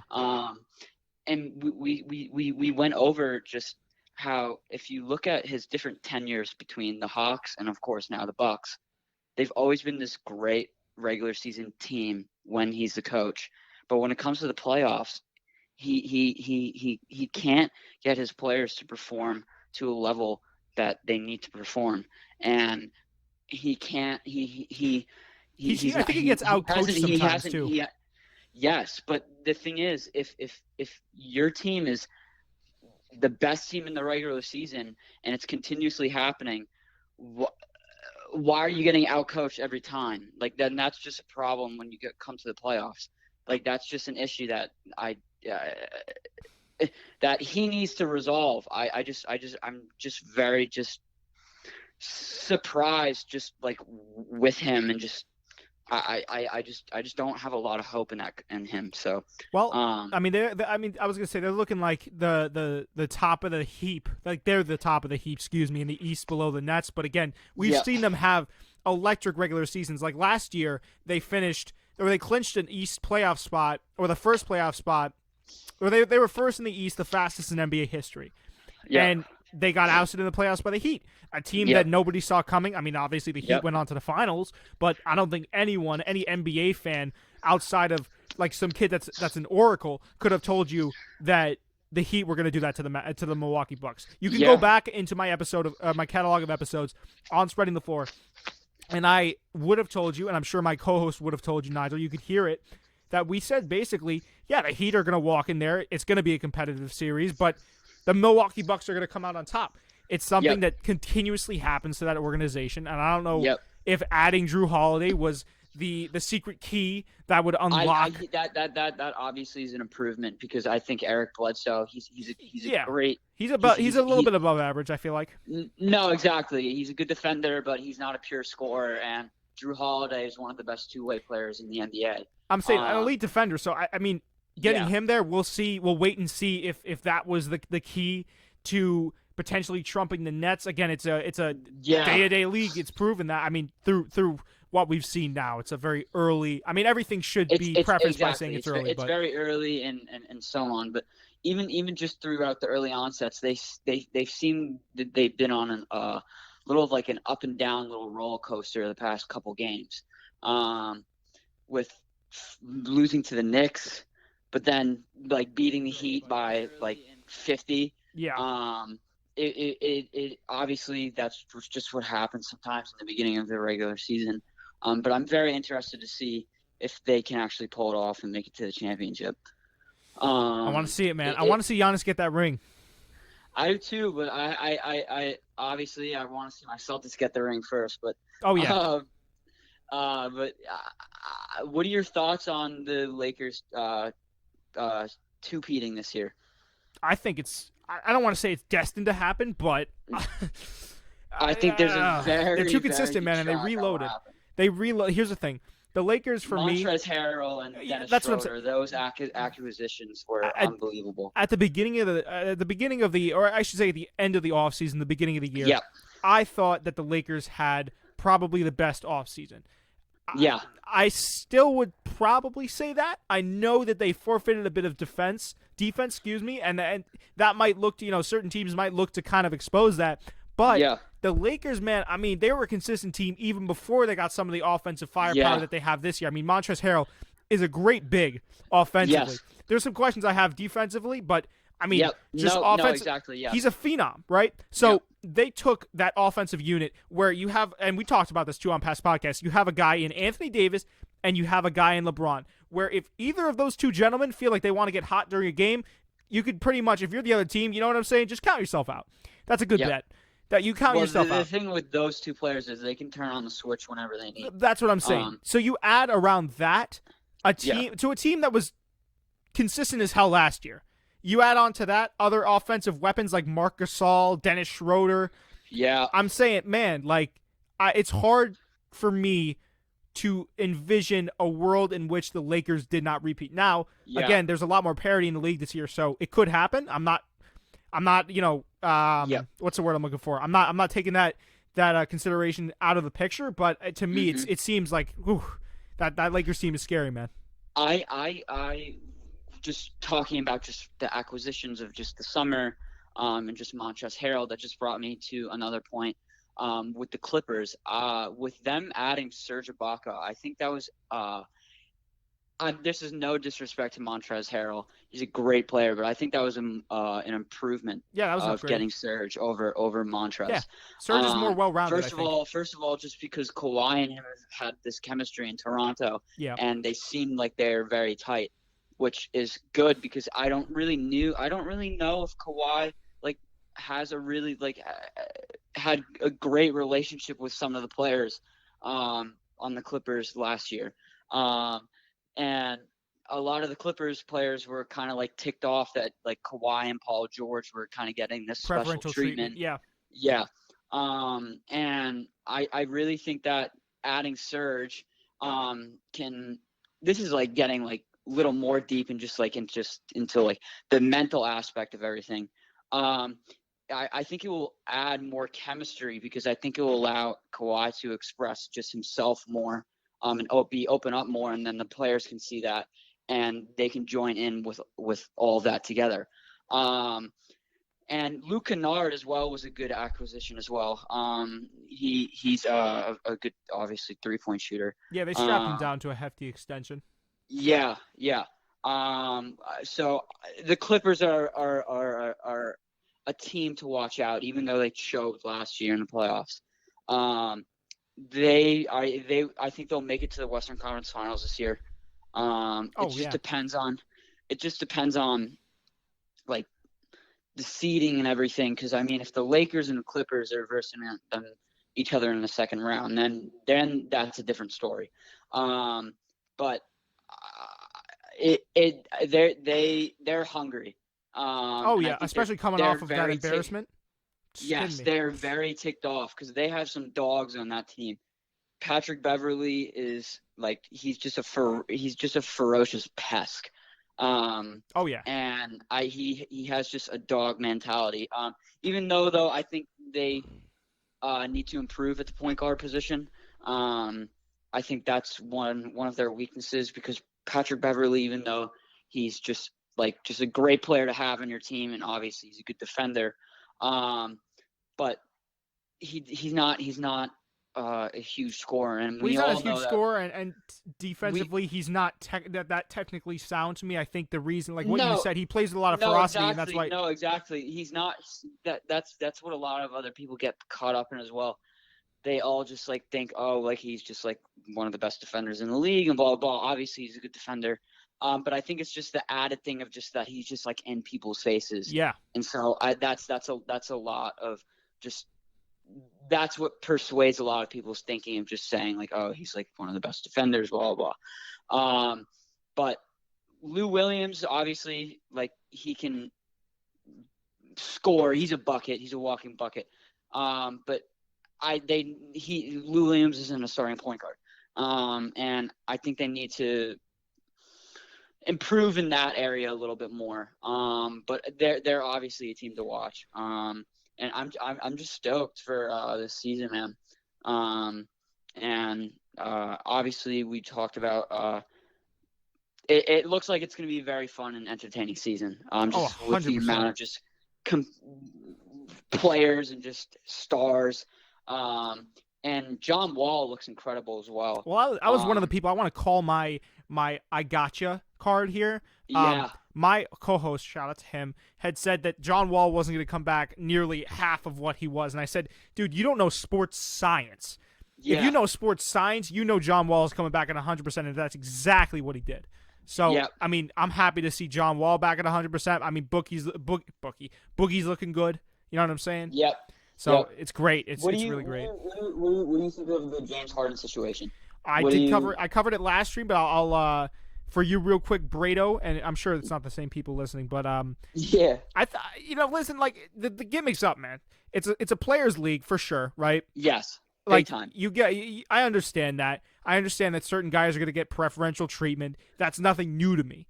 What really kind of rubbed me the wrong way, or what does rub me the wrong way, is when guys abuse that power. Like Kyrie not talking to the media. Of course, he was fined afterwards. Don't even get me started. But yeah, on no, that, we hate Kyrie, but that guy's a sleazebag. Either continue.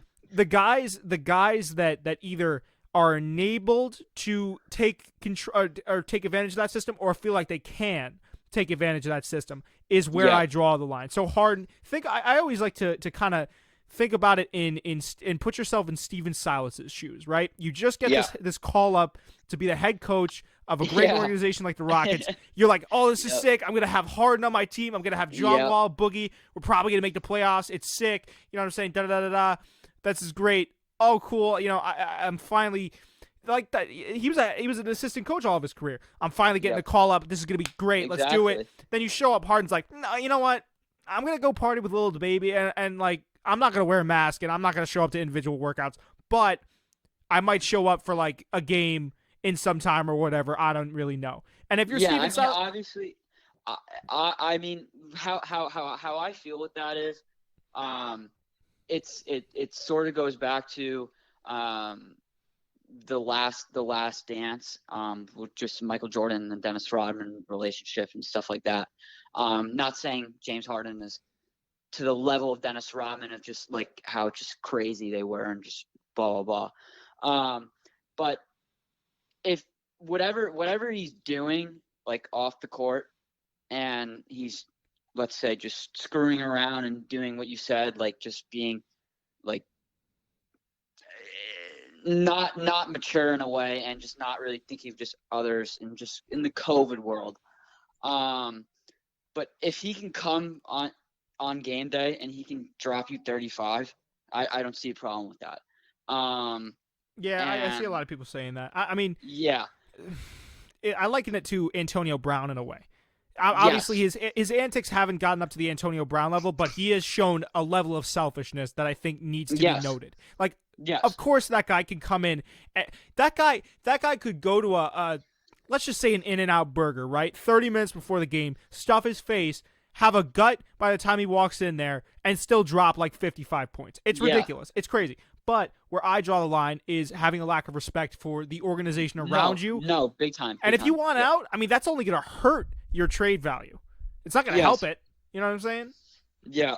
I'm very interested to see where he ends up, because I don't see him staying and being a Rocket. I think he actually, you know what? Counter argument there. I mean, well, not counter argument, but my take on that is simply that I do think he stays, just simply because of all the kicking and screaming he's been doing. I mean, I think through 3 games. So, let me just hold on real quick. Let me just through however many games he's played. I think it's only been 1 game, correct? 2 games.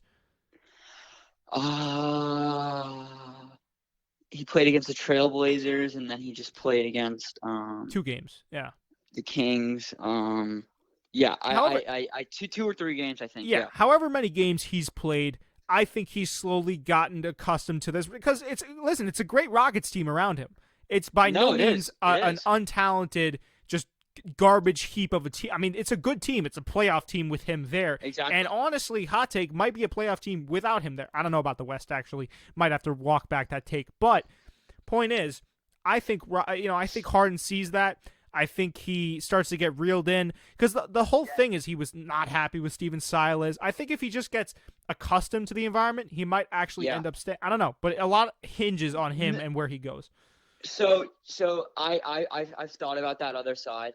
I'm not saying he's going to be traded in the next week or so. He might not even be traded this year. But it's just going to be interesting to see if just how the Houston Rockets continue to handle this situation. Because obviously the stuff that he's doing is just completely irresponsible and just not appropriate. But I just don't know if there's going to be a point if just the Rockets just say, all right, enough is enough. Like, you're an all-star, you're a star, you're a superstar, but we can't have this. Because even just back to what I was just saying about just like, well, if he can give you like 40 in a game, blah, blah, blah, like, why does that matter? But then I just thought about what I was saying. That's great in the regular season, but if he's continuously doing this, it starts to cause a chemistry problem. That's what I'm saying. And a lot of players just will not react well to the antics that he's been doing. And when it comes to playoff time, that can really be destructive, because you have to switch a whole different mindset when it comes to the playoffs. And if he's just continuously just calling the Rockets out, and just doing these immature things of just making some of his players have to be in a COVID protocol, not showing up for his team when they need him, that can be an issue. And it's really unneeded drama from him, because as you said, he's in a great organization, and I think there's a lot of talent surrounded with him. And I think if they really wanted to, or if he really wanted to, they can make some impact this year. But I mean, it's all up to him. Yeah, I don't know what else to say with that. I think irregardless of the circumstances, right? If you're looking at it from either side, the clock is ticking. You know what I'm saying? Yep. Till something. Either this dies down or we see Harden on another team. Excuse me. Yeah. Like, I was listening to a lot of ESPN. Again, not First Take, but other programs, tertiary programs, because I think they actually have better content than some of the mainstream ones. And they were making the great. I mean, back then, this was 1-2 weeks ago. That they were making the point that they were saying, hey, we're gonna see chances are you'll probably see Harden in a different team 2 weeks from now, and it still hasn't happened. So it like begs the question, man. When, if at all, are we going to see this? You know what I'm saying? I don't know. Yeah. No, I understand it completely. But Jake, how was your New Year's, man? What did you do? I basically, like I said, I chilled out on the couch, watched some Twilight Zone, and then packed it up at 8 p.m. and went to sleep. Really? Yeah, dude, I was so done with 2020. Yeah. My thoughts on 2020. Mixed reviews. I think there's actually been some positives out of 2020. Maybe just 100%. for myself and my family.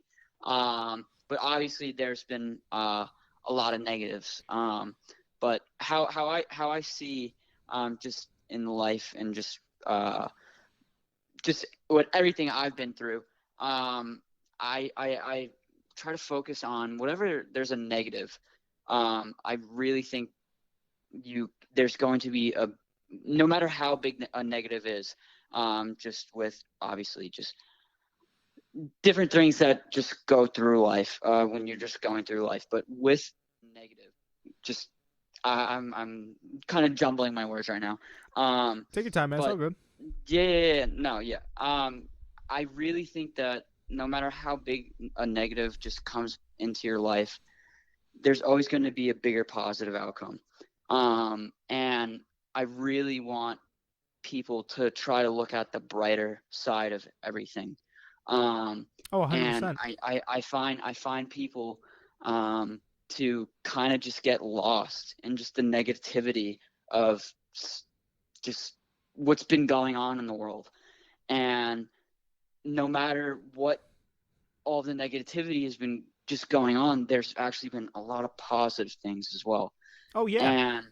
And I just find that we're kind of getting into a little of a rhythm of just kind of just being like, oh, like this, like so many bad things, like blah blah blah. Like it's like a there's a large like just Debbie Downer type, not Debbie Downer, but like just negative mindset that I want people to keep an open mind to, and I want people to just try to switch that mindset up, because there's a lot of positives just with that you can find, and so I'm obviously looking forward to 2021. We're in this bitch now, but 2020 was an interesting experience. It fucked me over in a lot of different ways. I think you're not alone, it Fredo. helped, It fucked many people over. Yes, for sure. Yes, but it helped me in a lot of other ways. So I'm honestly just humbled to be here and still breathing, just because I'm not to have just gotten COVID and just such like that. But I'm also thankful of just what this 2020 year has just taught me, and just taught everyone. It's taught a lot of people to be resourceful, and I like what you said, right? Like a lot of people, there's such a pervasive culture of negativity in media and everything in life. A lot of people would rather take the easy way out and be negative instead of just taking a look at the positive things. It's something you need to train your brain to do. That's something that 2020 overall, I'm never going to say I was a negative person, because I never really was. But no. It taught me when I was negative to actually view the positive side of things as a whole. And another thing that 2020, because I feel like this entire stream I've kind of been like, 2020 is bad, but you're right. There have been, like, as a broadcaster, 2020 I've grown. I've only gotten better. I've only used this time to, being inside to grow and promote my brand and get better. I mean, that's with everyone. That it's all mental, and it goes back to something we were talking about like 3 hours ago. Crazy that we've been going for this long. It's the mental aspect. It's how you go into things. It is, and that's not a large thing that's been talked about, because everything just COVID wise and like just stuff like that. Obviously, like people are all focused in on just like the physical side of it and just like stuff like that. But just with everything that's going on, there's a huge mental side with everything. And it's sad, because it's screwing up a lot of people and a lot of people's lives. But like as you said, there's just been a lot of self-reflection just with myself, and I know just with my friends and family, and it's really just brought a whole different set of core values to my life and to my family's life, that I'm very grateful for. And I hope others were able to find this, and are still finding more about themselves and more about their family and more about their friends. And I want that 2020 year not to be oh, well, this was such a shit year, blah, blah, blah. I want it to be a teaching year for everyone of just how life can just fucking like suck, drop off to a point where you're just like, what the fuck is going on? Yeah. And not a lot of people, there's a lot of people that experience that in life, but then there's not a lot of people that don't. And I think it's been a good reality check to a lot of people that need it. I'm grateful for what this year has brought me. as well. So obviously, though, 2021, I think it will be a great year. There's a lot to look forward to. Most importantly, a new president. Cough, cough. But but Pack him I'm up, get him out of here. I'm very excited. Just with just everything that is just transpiring with just the vaccines, and different social justice movements, and just a lot of things just like with that. And there's still a lot that needs to be worked on and a lot to be fixed, but I think we're progressing in the right direction, because earlier we were not.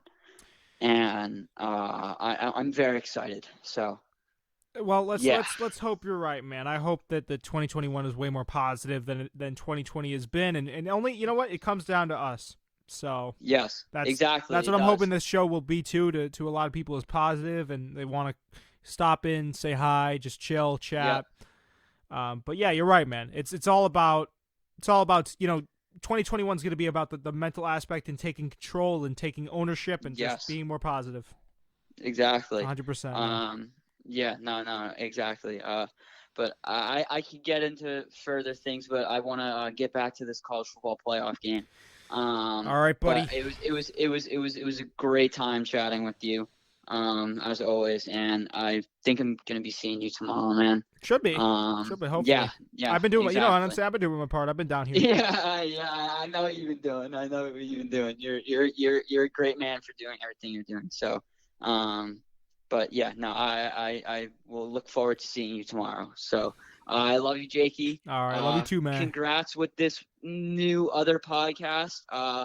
And I think it's a podcast that people need to hear, and it's a podcast that people should listen to, because there's just a lot of things being talked about, regardless of just everything going on in the world, but also just obviously with sports and entertainment. Yeah, man. And there's a lot of topics that you go over.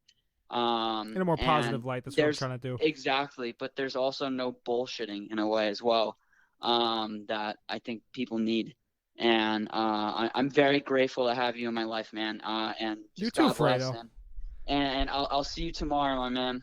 All right, Bredo. Have fun, man. Tell the family dude. I said Peace. hi. I love you very much. I'll see you. Yes, sir. Peace. Peace. All right, that was Fredo the Don. Keeping it live, keeping it interesting on air. All right, guys, 1 second. Before I take any more calls, I'm going to real quick run upstairs, grab a drink, use the bathroom. I'll be right back. Stay in the queue. I'll be 2 seconds. Okay? I'll be right back.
Man, this live streaming podcasting shit is no joke, man. We're in for the long haul now, baby. We've been going 3 hours, 17 minutes. Fucking, yo, I can't, man. I really can't. Oh my god, that was me on the live stream. I was watching my own live stream as I went to the bathroom. I'm not gonna lie to you guys. I was in there. I'm a narcissist. No, I'm not actually a narcissist, but I did want to see who was waiting around while I went on my little break, my little intermission. I got my bar here. You know what I'm saying? My energy bar, my protein bar, my life fuel. And yeah, we're gonna be taking in more calls if anyone wants to call in. If not, no. Oh shit! All right. It's as if as right as I say it, someone's like, "Yeah, I'll call in."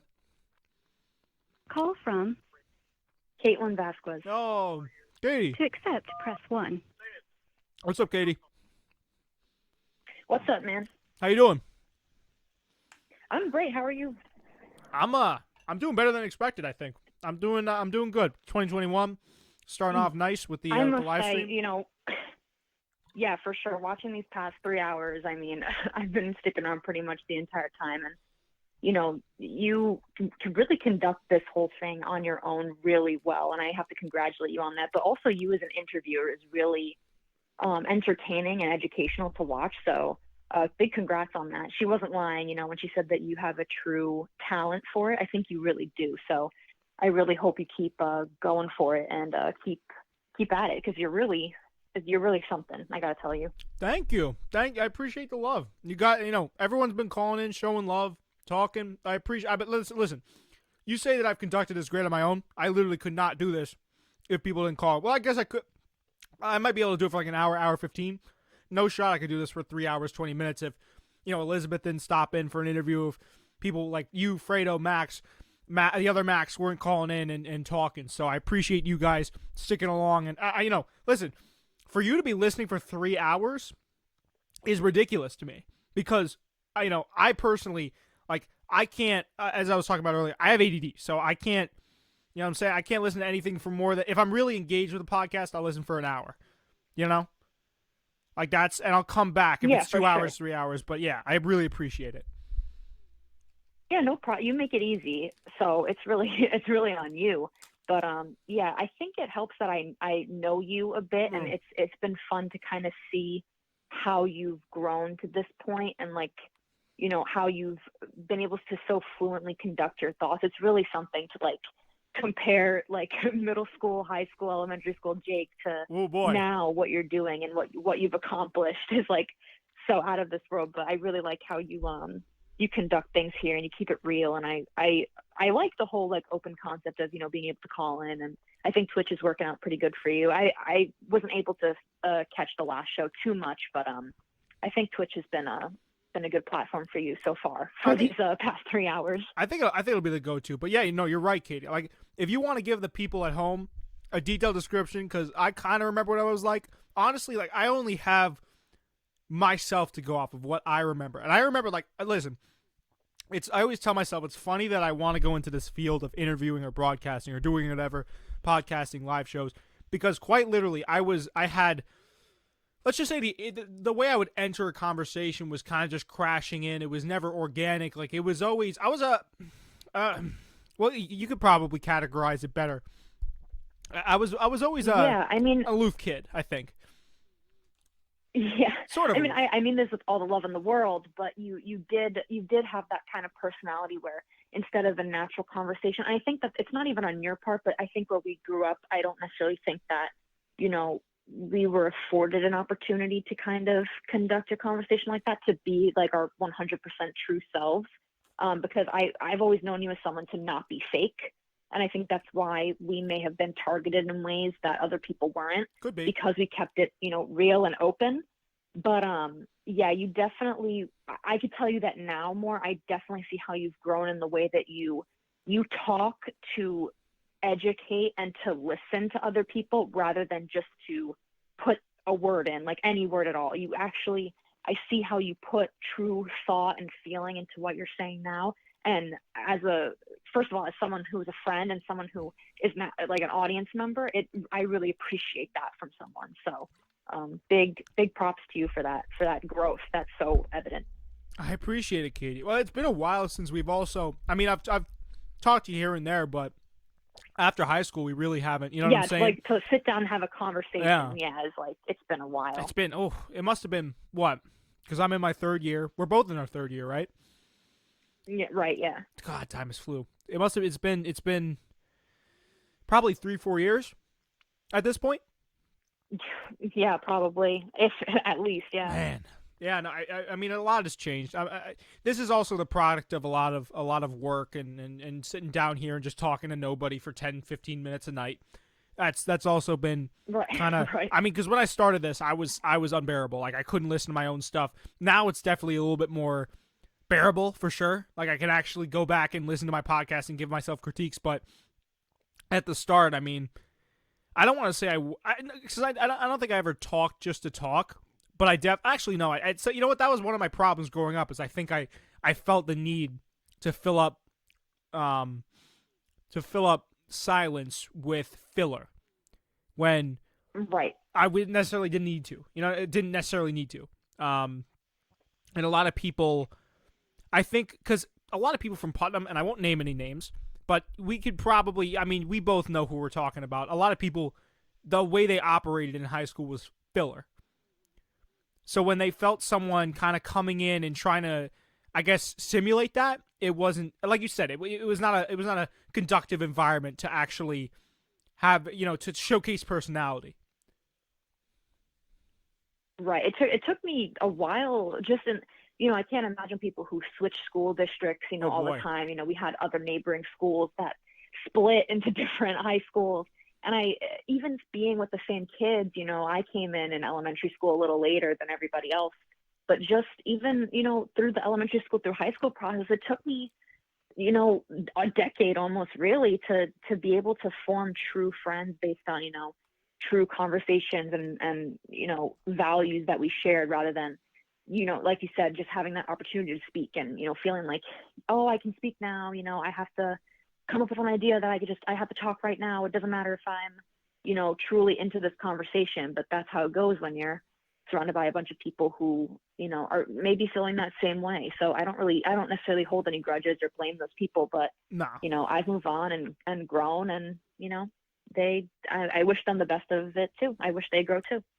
A lot of people have, I'm not going to name names, but I saw certain people that we didn't necessarily have the best relationship back when we were in high school, and some people grew up and matured, and then it's like, oh shit, I see them in the gym. It's like, oh, wow, you used to be, you know what I'm saying? And you used to be, and oh, you lost weight. Like, it's all great stuff. But there's some people that chose not to grow, and that's on them, and other people choose to grow, and that's again on them. And you really, I mean, it's cool. It's cool to get the opportunity to see when people have grown, because there have been, like, again, conversations I've had with people, and it's like, wow, you really bettered yourself as a person.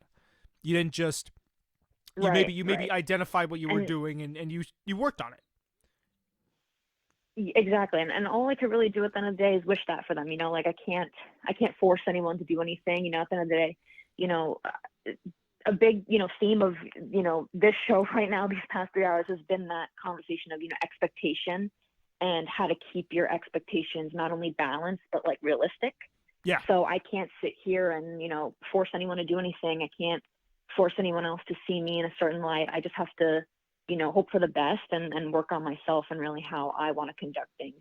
I want to be healthy. I want to be, successful. I want to, progress as I am now. And, whether or not people want to kind of join me on that journey to growth is on them. And I can't really push anyone to do that in a way that I push myself. I think the Bucks. You make a good point. The Bucks stops with you with anything, taking responsibility, taking accountability, and just really, if you want to work at something, work at it. I've been a person where it's like it's all or nothing. When I first started dieting, it was cold turkey. Get rid of sugar, get rid of all that stuff, carbs, just completely at once. Now that's not the way everyone should do it, but that's just the way I did it. So it's like taking accountability in your own lane. and the way that you like to do it. You know what I'm saying? Don't force anything. Just let it come to you, but at the same time, do things with passion. You know, and that's something. Yeah. Those are 3 tools that are invaluable if you want to be, like you said, successful. Yeah, and as you said, I think that that's a really good, just overarching theme for this coming year, is that we really have to just, keep in our lane and do what's right for, when you're driving a car, you don't always just want to keep yourself safe. You have to watch out for the other people on the road. So Right. I think that we all have to really push together as like a team, regardless of all of our differences and all the, regressive actions that have happened in the past couple of years. I think that we really need to just push forward together and progress and like grow together. And I think that that's really where we're going to start seeing change. Obviously, as you said, January 1st, is today, and we're no different than we were yesterday. It takes work. It's not just, wishful thinking. It's, acting and really getting, grinding it out and really feeling for where we want to go as, a world, really, as a planet. Starting at square one, starting at square one and working. Yeah, exactly. And getting better every single day. Try to take a step forward. That's what I always try to do. And I think if everyone did that, I mean, and really just with conversation, with health, with, I mean, whatever they want to do, you don't see it yourself, and I haven't seen it myself, but other people will tell you and will drop in and say, oh, wow, you've really been, you know what I'm saying, doing your thing, and it's great, and it's, it's just all about, it's one step forward, one step forward, one step forward. Sometimes you take steps back, but if you take so many steps forward over the course of such a long time, I mean, at that point, you've conditioned yourself, you've trained yourself to, even if you're not taking a step forward physically, taking a step forward mentally. Because then your biggest downfalls become your biggest movement forward. You know what I'm saying? Like, you can only... Right, exactly, yeah. It's really just a win-win-win-win situation. Exactly, yeah. And I hope that reaches to, several aspects of life, not just, career and oh yeah, with anything health, it's applicable. But yeah, exactly, just everything, overall happiness, school right now is a big thing. I know we're both in college, and Yeah. I don't know how you have been handling online. You've been doing online, correct? Yeah. Oh, well, hybrid, but yeah, for some of it, Right. I mean, math class was kicking my ass. Yeah, it's really difficult, but I think that, again, like as you said, that weakness of like having not really anyone to hold your hand anymore. Not that I'm saying that you should at this age, but it really turned to my greatest achievement and motivation that I was able to do so well in this like crazy time that it just caught us totally off guard. So to see myself adapt to that, it made me look at other aspects of my life and say, oh, look, I can maybe, change that, and I can adapt to that next. And, if I was able to do this through that, what does that mean for, this next thing?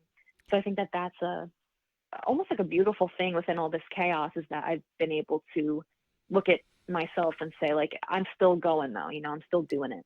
Once you have the ability and the mindset to grow in whatever you want to do, that's when you've achieved freedom, and that you can really start to branch out. For instance, like creatively, I like to, you know what I'm saying, edit. Like, I feel like my production is pretty good. I'm not gonna toot my own horn for a second here, but it branches out to other stuff where I'm able to put this stream together where, maybe a few weeks ago I wasn't able to do that, but I was able to edit videos good. I was able to do the raps, like the rap that you guys see along the street. Like, I made that, but it's also because I have that. You get stuck in that mindset where it's like, okay, if I can do this, then I should be able to do other stuff. And you start to slowly step and get out of your comfort zone to the point where it becomes like it's like a cheat code. It's like a cheat code. You literally can do whatever the hell you want, and I mean that in a grandiose way. You could do whatever the hell you want. It's literally just unlocking your mind. That's all it is. People are held down by a preconceived notion that the world is big and scary, and yeah, sure, it can be, but once you realize that if you adopt a certain mindset, the world becomes your oyster. There's not a lot of stuff that can get in your way. Right. Everything just comes down to, that expectation and that mindset. As long as you push with it, and you obviously, there, like you said, there's guidelines. You can't just go around doing exactly whatever you want, but Yeah. you know, to the point of being something and completing something that you can really take stride in and just go for it. I mean, if anything, this past year is really, like your friend said, you know, reality check, like to the max, like just what do I want? You know, I don't want to just sit here and, you know, wallow in self-pity and depression and, you know, fear of what's next or what's happening. You know, I want to really push forward and just keep going to my goals. I don't want to really delay that anymore. So I feel like this year really was a testament to really how bad I want to reach those goals. And I think it's pretty clear that, like, I've proved to myself that I'm going to get there one way or another, you know? 2020 taught us that, and it's a valuable lesson you can learn in life, that once you hit rock bottom, there's nowhere else to go. You can't go down. I mean, it's not that there's nowhere else to go, but you can only go up from there too. So if you survive this year and you're still doing your thing, man, I mean, just imagine the things that you can accomplish. You know, that's one of the silver linings for this year. Right, exactly. And I feel like I don't want to push the thought that you have to be, you know, constantly progressing or you failed. No, you know, no, some of people course are not. still at, you know, their baseline, or they're like making tiny little increases, and I'm proud of those people too. But just anything but, you know, giving up, I guess. You know, I think that's the worst thing you can really do for yourself. Yeah. You don't drown by falling in the puddle. You drown by staying in there. You know what I'm saying? Right, exactly. So. Exactly. Yeah, well, I thank you for calling in and supporting the stream and supporting me, and we're definitely on the road to success here.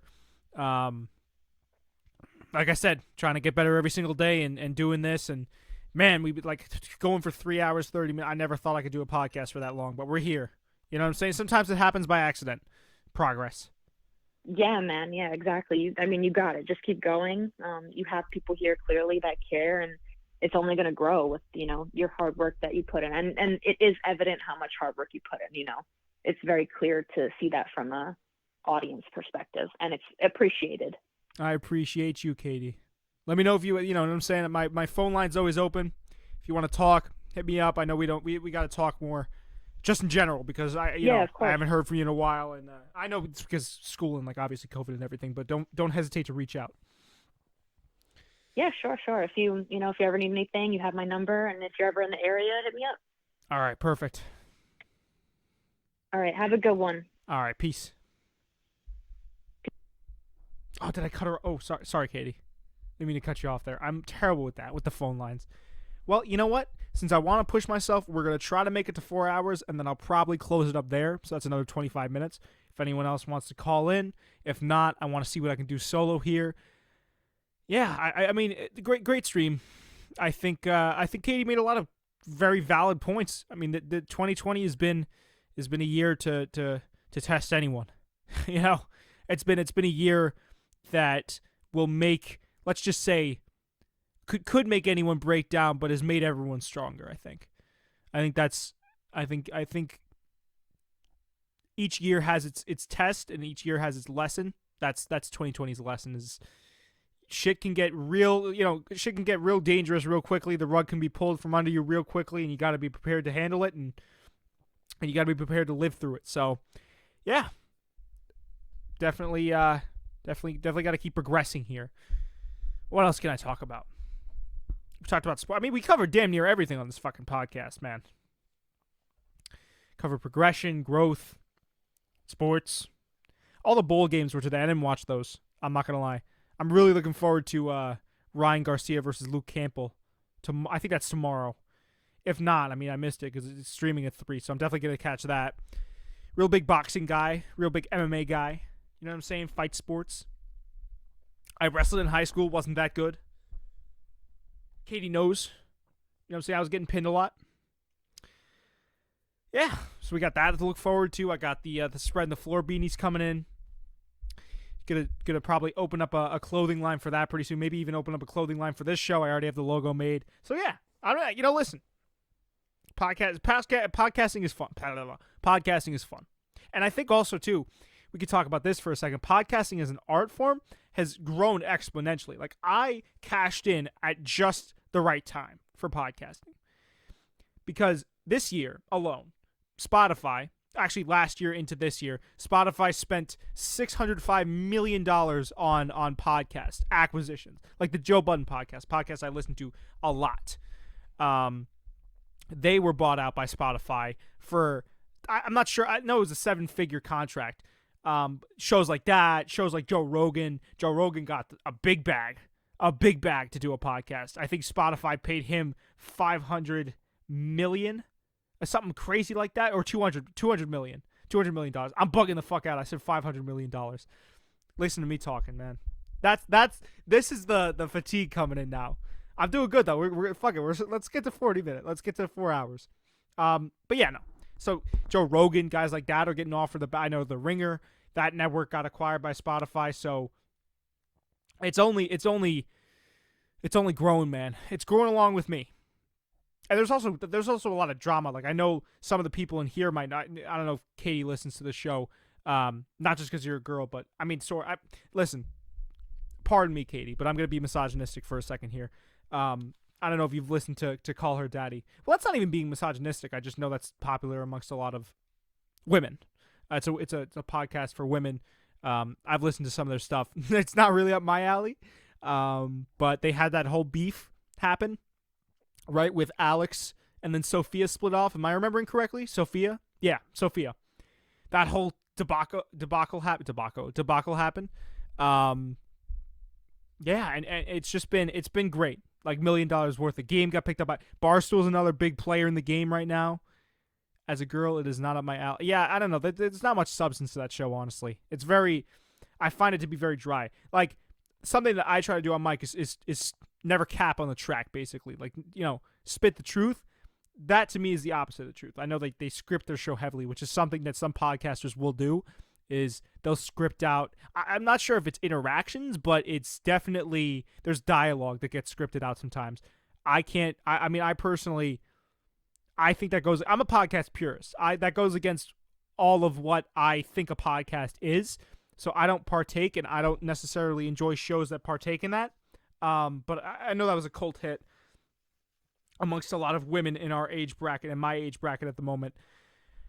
There was that. There was, God, what else? I mean, those are the big ones. I know there was an English comedy podcast that also got picked up. True Geordie, he signed an exclusivity deal with Twitch. The Kickoff. I mean, it's an open lane. It's an open lane for me to listen to a lot of true crime podcasts are really popping off at the moment. Those have always been a staple. Those were, if you want to talk about podcast mythology and the time frame of podcast as an art form, those have been around since. Those are like the fucking dinosaurs of podcasting. Those have been around for ages. Absolutely, those have been around for ages. I remember Serial. Serial is probably one of the first podcasts I ever listened to, along with the Rooster Teeth podcast. And that's when I was like, oh, I love this. Even listening to it. Until I made the jump and getting into the booth and really stretching my vocal cords. And it's funny to think I only did 30 minutes then, and I'm fucking doing 3 hours and 41 minutes now. It's ridiculous. But yeah, they were around since the jump. Podcasts, they started out as an illegitimate, in a lot of people's eyes, art form because it's simply easy to, or it's fairly, I should say, easy to produce, to make. You hop on a mic, just talk with your friends, and that's what a lot of people view podcasting is. But podcasting is an art form. To get to the top, you need to have that extra thing. But not to get off on a tangent, but yeah, no. So those people that have that intangible thing about them, that entertainment aspect, hopefully I have it, can make it to the top and make a lot of money. It's almost like being a professional athlete. You know what I'm saying? You get paid big money to talk into a microphone and keep people interested. It's very funny how that works. So, like I said, in a way, it's almost fortune. Is there a word for fortunistic? No, I don't think that's a word. I'm gonna craft up a word on the air here. Fortunistic. It's fortunate because it sounds cool, right? Fortunistic that I got into podcasting when I did, and that I have continued to progress. Because there was a lot of, again, nights where I didn't feel like I was gonna do it, where I didn't feel like I wanted to continue, and I questioned my work ethic and I questioned my passion and devotion to the art form. But we're still here. We're still riding it out, man. Still got Spreading the Floor coming on the way. I mean, it's a great outlet for artistic expression, and we've seen that it can be profitable, very profitable. So if I can make people listen and be entertaining, I don't want to just. I mean, it's great that I can teach people and be educational. I also want to be very entertaining and funny and all that good stuff, and be able to talk about sports. I mean, I want to do it all. That's just the way I've been. I'm always a 100 or nothing person. Sometimes to my detriment, sometimes not. This is how it works. But yes, if I can do that, I'd be a happy camper. I wouldn't mind doing an interview style format like Joe Rogan does, you know, like I did today, like I did with Max Gilson from The Noise. Those are all very fun things to do. Maybe even doing a solo thing like this. I know I'm waffling now, but you know, it might not be the best, most interesting thing in the world, but I try to make it interesting with inflections and differences in tone. But yeah, I'm really trying to get to that 4-hour mark, man. I'm really trying to get to that 4-hour mark. I think if I hit that, that'll be an hour more than my last show. That'll be an hour more than a lot of podcasts go. I know Joe Rogan does about 5 hours, but that's the confidence setting in, me wanting to do anything. Who are the 3 viewers right now? I know Katie's in there. Is it Max? Is Max in here? Single-handed? Oh, I appreciate it. If this is Max. If Max is in here, are you in the live? He's going to hear me saying that and texting it to him. And I wonder who the third is. That's interesting. But yes, nonetheless, you know, we're here. We're going to continue to do this. I want to add more segments next time. Like, I think this interview was a great first step, but I also want to make that jump into probably adding more fun games, fun segments, you know, getting like, I thought of like a Bachelorette type producer segment where I get someone on the phone, like a guy or a girl, it could be a bachelor or a bachelorette, and just having them, you know what I'm saying, try to score themselves a date or something like that. I don't know. Could be something fun and kooky like that. So that's an idea that I had for future episodes, because Collins is really good. I think it's a good backbone, you know, in terms of just letting people have an open dialogue and all that. You know, let me layer down some music for the last 10 minutes. You know, for the last 15 minutes here. Can I play music on Twitch? God knows I. Let's see. I can play some of Josh's beats. Play that in the background. This is Josh the Boss on Snapchat, my friend Josh. I'm gonna lay that in the background.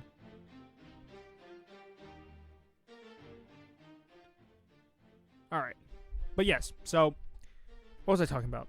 I got off topic. Oh, yeah, I'm trying to make the 4-hour mark. But if I fall short, I fall short. I mean, this was crazy enough. This was ridiculous. But yes, lots. Oh, you know what? Listen, lots of. I just remember what I was talking about. Lots of content planned. Lots of stuff in the pipes. In producer limbo right now. Lots of segments for this show. You know, I mean, I'm in contact about Spreading the Floor with someone right now. So I'm really trying to just get my name out there, and hopefully Elizabeth will have me on her podcast and we can network in that certain way, because she knows Jocko Willnick. Like, Lord knows who else she knows. So if I can land some good people, some interesting people for the podcast, I mean, that'd be mind blowing. That'd be ridiculous, for sure. And you know what? This is going to be the longest 15 minutes of the entire show. I can already tell. Now that I'm like, I've established that I need to get there, it's going to be the longest 15 minutes. I guarantee it. But we're going to do it without call-ins. You know what I'm saying? Or if someone wants to call in, that's fine too. I'm not going to hold it against them. Yeah, Josh does some fire beats. But yes, we're gonna go to the end, and then at what is it gonna be? Actually, perfect timing. It's gonna be right on the dot, 11 p.m. I'm going to sign off here. Oh, we only got one viewer, anyways. Yep. Interesting. All right. Well, if Katie, are you the one viewer? I'm sure you are. I'm also gonna do a radio style outro. But yeah. What a ride it's been. I have a headache right now, I'm not gonna lie. I might have to call it. this has been crazy enough. I don't know. I don't really have anything else to share. I'm chilling. Yeah, you know what? Let me call it now because I'm starting to get burnt out here. I want to end off on a good note. So thank you so much, Katie, for listening. As you were probably the only person here right now. Thank you to the other people that might listen to this after the fact. Thank you to all the people that listened live in the past. And we're gonna keep this ship going. I think we're gonna grow every single episode, and we'll only get better. So tune in next time, and we'll be there. Thank you, Katie. Great show. We'll be here next Friday as well at 7 p.m. So I'll see you guys in the next one, the next edition of The Couch.